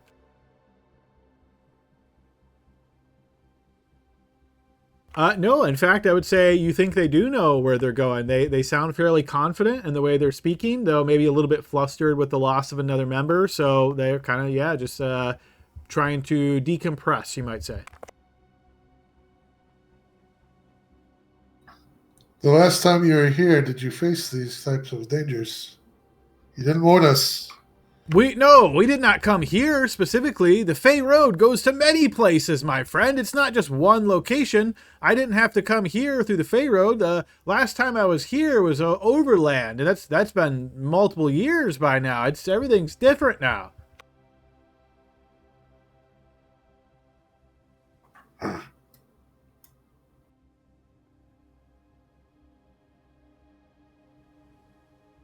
All right, fast tracking the next few minutes. Barnaby, your ritual completes. The mirror is not magical. All right, I'm going to walk around around the statues, things like that. Just keep on walking the basilisk, those type of things. All right, so since you specifically mentioned the statues, one thing I will point out that you're able to discern is these statues look to be quite old. They're very weathered and like dusty, you could think of it like. These two, you can tell, are not. They're brand new, and when you look at them, you can tell they are statues of ghouls. Oh, that's okay then. We're going to leave them alone.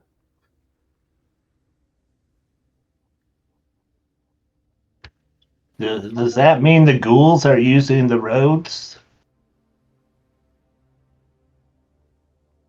Yes. I think he said that. Sometimes ghouls could come out in the Fey roads. Well, he hypothesized that they were corrupting it as well, or doing something. You know what I want to do is kill those damn chickens. Well, why don't we just leave? Because they're guarding something. Graham, you hear a balk. It's like a balk, chicken balk, and you think it sounds like bring it. Did you hear that? Oh. I think they're guarding the garden. Exactly. From what? From us. From me. They didn't like me. I mean, but what are they protecting? Well, I would like to point out that if anyone gets turned to stone, I can't bring you back from that. You mean I end up like one of these statues? That is correct. You mean the chickens can turn people to stone too? Well, I don't know. I assume that's kind of the theme. Look, there's stones in there. There's a statue right there. That was one of the creature types that I identified earlier, right? Cockatrice? Yes. Yeah, so we would know that.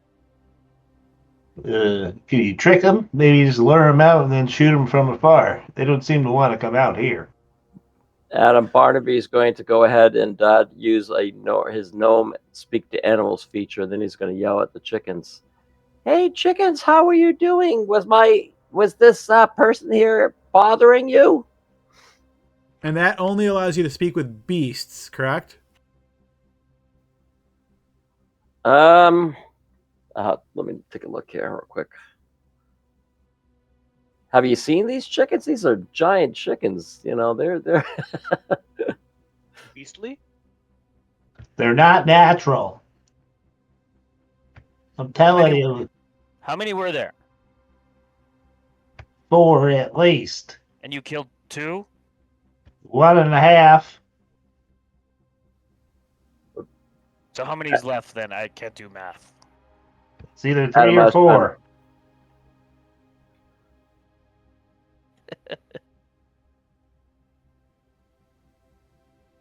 And these chickens are rude too. But I don't blame them since they had a halfling running through their home when he was running scared. I didn't attack first. Yeah, we know. We saw you run from the ghouls. Yep. Well, I say we should just make our way. We should just keep going. Get to where the Archduke needs to go. Yep, I agree.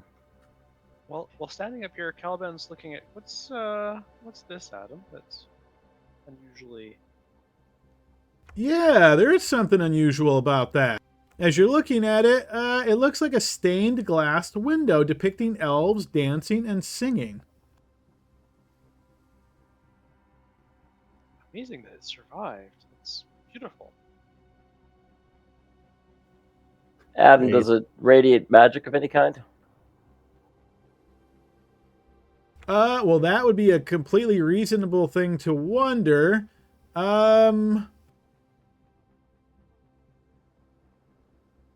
going to say no. Fair enough. Does it look religious in any sense? Not necessarily. I will say, based on what you can tell by looking, the architecture, and because you're like priests and so forth, this resembles more of a temple build to you than does this. This looks more like maybe a banquet hall, and this looks more like a temple. Obviously, both very ruined. Okay. Because he's a temple. So this is an old place, and there's temple stuff in there, and we just have to kill those cocks, and then we loot the place. Maybe All right. valuables in there. Adam, Listen, if you Oh, go in, right. I'll go in with you. Okay? Oh. I'm no chicken. I'll show you all. hey Adam, Barnaby just failed his wisdom save that I rolled for myself in my own mind. He's gonna Okay. go.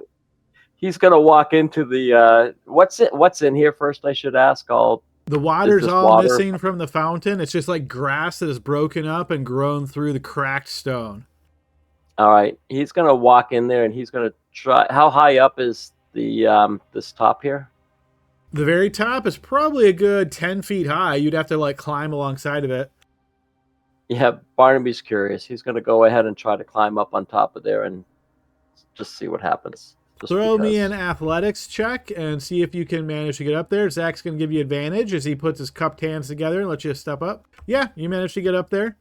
You kind of glance around from your perch up here, looking for anything else unusual. I will say, yeah, probably nothing specific sticks out to you from there. I'm gonna try to search for writing or anything like that. Throw me an investigation check, see if you find anything nearby. None that you find. Okay, thanks.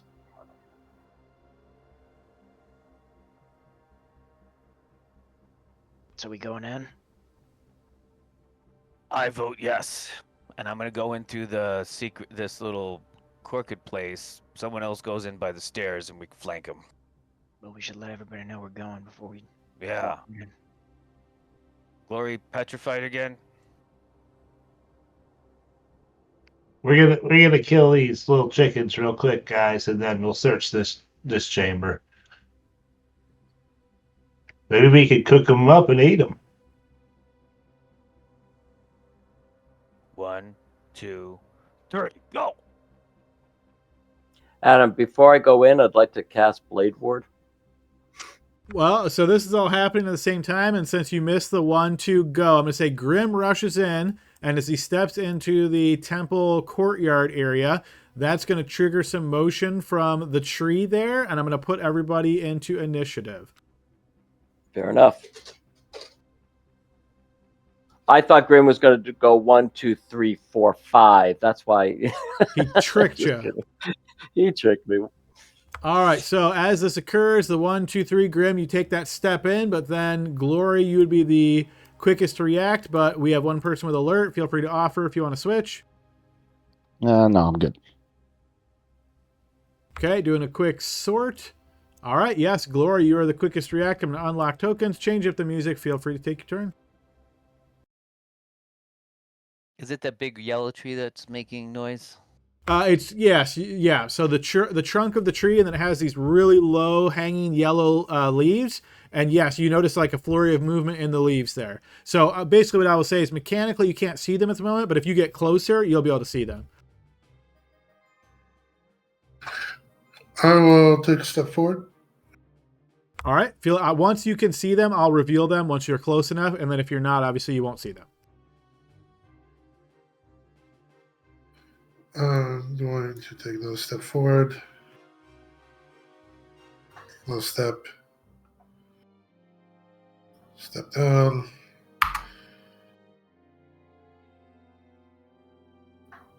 All right, I don't know what I see. I don't know what we're supposed to be looking for. I'm going to dodge. Okay. Caliban. Caliban will move in 5, 10, They're chickens. 15, 20.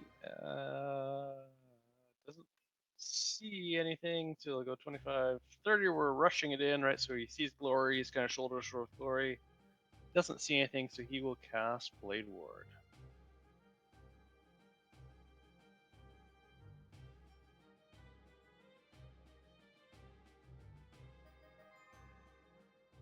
All right, Caliban, as you cast Blade Ward and end your turn, you notice the first chicken flies out from all those leaves, landing next to you, and is going to try to peck you. You have Blade Ward, so you'll get to take 1d4. I don't think you'll need it. That is going to miss. Grim. All right. Oh, that's what they are, Glory. 5, 10, 15, 20, 25. Take the flank. Chicken's back on the menu, boys. Yeah, 17 will hit. Watch when you do damage, you only do an itty bitty bit of the green. That wounds the chicken. All right, shield bash. I need a strength saving throw. Got to be a 15, chicken. This weak ass chicken does not. He's not getting knocked down. Okay. Damn it. All right, Archgale. All right, I'm going to move 5, 10, 15. Let's measure. And then I'll throw a fireball at it. Or sorry, Fireball? Firebolt. Oh, No, okay. I That's know. I'm not a wizard. I'm not a wizard. All right, firebolt flying towards the chicken. Yeah, 19 will hit. Scorching the chicken. Well, I have my turn. All right, after Archgale's turn, but before Zach's turn, we've got 2 more chickens flying out from under the tree, both landing nearby Grim and attacking. Here comes a couple of pecks. 19, that's good. You're 20 AC, right? So that'll miss. Yeah. All right, those will both miss. And Zach. All right, start moving up. Okay, so I can see now, so I will take a shot at that one with Sorcerer's Burst. Okay, yeah, 18 will hit. And that will be enough to kill that chicken. All right, and that'll be my turn. Take that, chicken. All right, Runak. Remember me?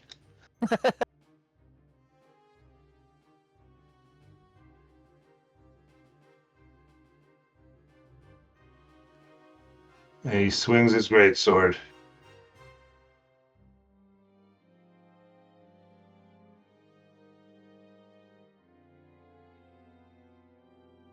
Yes, that will connect.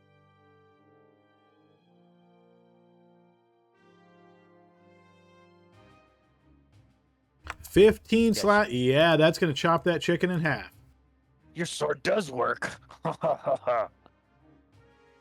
And my Shield of Faith is gone because of the ritual casting. Oh, yeah. And that is the end of my turn. Okay, Barnaby. Hey, wait for me. I like chicken too. All right, I'm going to Blade Ward. All right, before the top of the round, another chicken emerges from under the tree, flying up to attack at Grim here. It was my idea. I guess I deserve all the attention. Yeah, they do not like you now. That one misses. All right, Glory, your turn.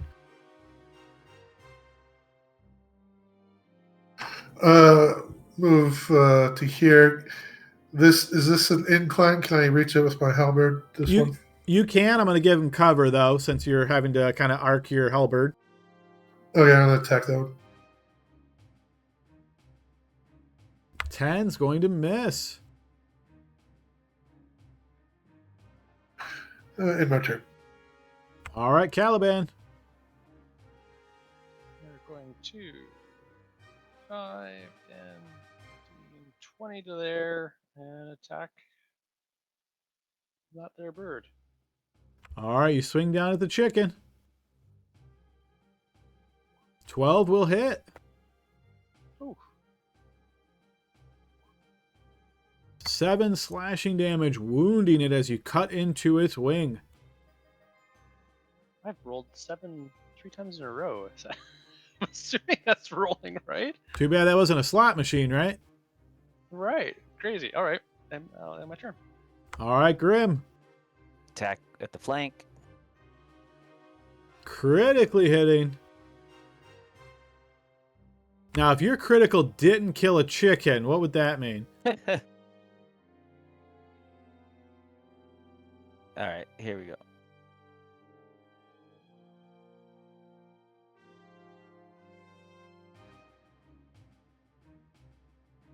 $12 on the dot kills the chicken. Okay.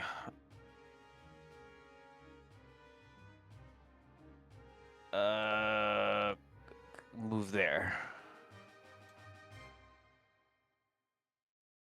Okay, Archgale. I will move 10. Yeah, that gives me a nice line of sight there. I'll cast Firebolt again. All right, you aim up over those arched rocks. Go ahead and make your shot. 14 will hit. Scorching another chicken. All right, it's going to try to peck Grim there, but will not connect. Zach. All right, I will take a shot of Sorcerer's Burst with Spell Sniper at that guy. Critically hitting, and it's definitely not going to get another turn. Feel free to throw that crit if you like, but I'm going to go ahead and mark him dead. Sure. Let's just see what Psychic does.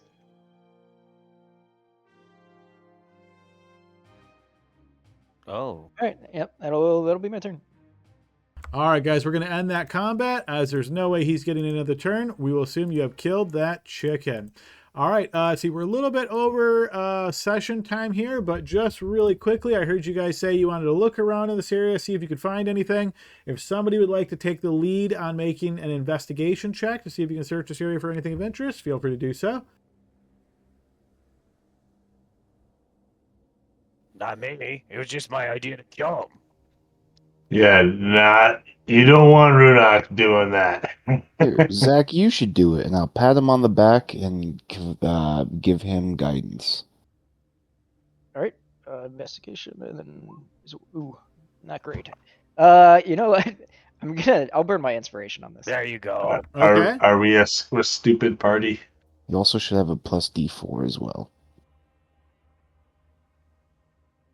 Roll that D4. The DC to find this thing is literally 13. So, unfortunately, you find nothing in the ruins of the temple. All right, guys. Hey, Adam. Yeah, go ahead, Barnaby. Adam, since I've got detect magic on, and I'd be walking around and everything, will the detect magic go bing, bing, bing? It will not. Okay. All right. I bet you it was plate armor. Oh, This plate armor wasn't Yeah, it? we were gonna search in the tree if that matters, but Yeah, I'm assuming that check covered basically all of the temple, just to fast track it a bit. But yeah, unfortunately, don't find anything of interest there. But yeah, guys, we're at the end of our session time here. Hope you enjoyed it. A lot of battle. You're in that thick of the things. Now, just quick summary after speaking with the Archduke. You guys can decide if you want to search around. There's 2 other buildings you haven't looked at yet here. If you ask him, he will recommend that you do. Just, take a little bit of a breather here. Up to you if you want to, but he will then mention again that the next leg of the journey is about 190 miles to get to where you're going from. I'm just going to show you guys quickly on our overland map here of where you're trying to get to, so you'll have an idea. So you have emerged at the Stone Gallery. That puts you all the way up here. So you've traveled there in just a handful of days compared to the multiple weeks it would have taken you to go overland. Now you're basically needing to make your way up to Jost here. The traveling that direction is going to take you into Krakovar territory, which you're basically in now. So remember that Krakovar is now part of the Blood Kingdom, which means you're moving through enemy territory. So just something to think about as you guys are moving across land to make your way up to Jost. Any last minute questions or comments before we wrap for tonight, guys? I'd like to continue searching. That's it. Yeah, me too. Oh yeah. Yeah, no luck. You don't find anything in there, unfortunately. But No, I mean, like the other building. Oh, You absolutely can do that. Yeah, okay. I thought you were just being funny. But yes, you absolutely can search the other buildings. All right, so that's Sounds what good. we will do when we pick up next week. We'll assume you guys are searching the other buildings, and then we'll start legging that rest of the journey to Jost there. So yeah, have a great night, everybody. We'll see you all next week. All right, Have a good good job, week, guys. folks. That's See good. ya. Enjoy. Thanks for protecting guys. me, guys. All right, ready. No, I tell you, I am just going to dog you out for a while, I think.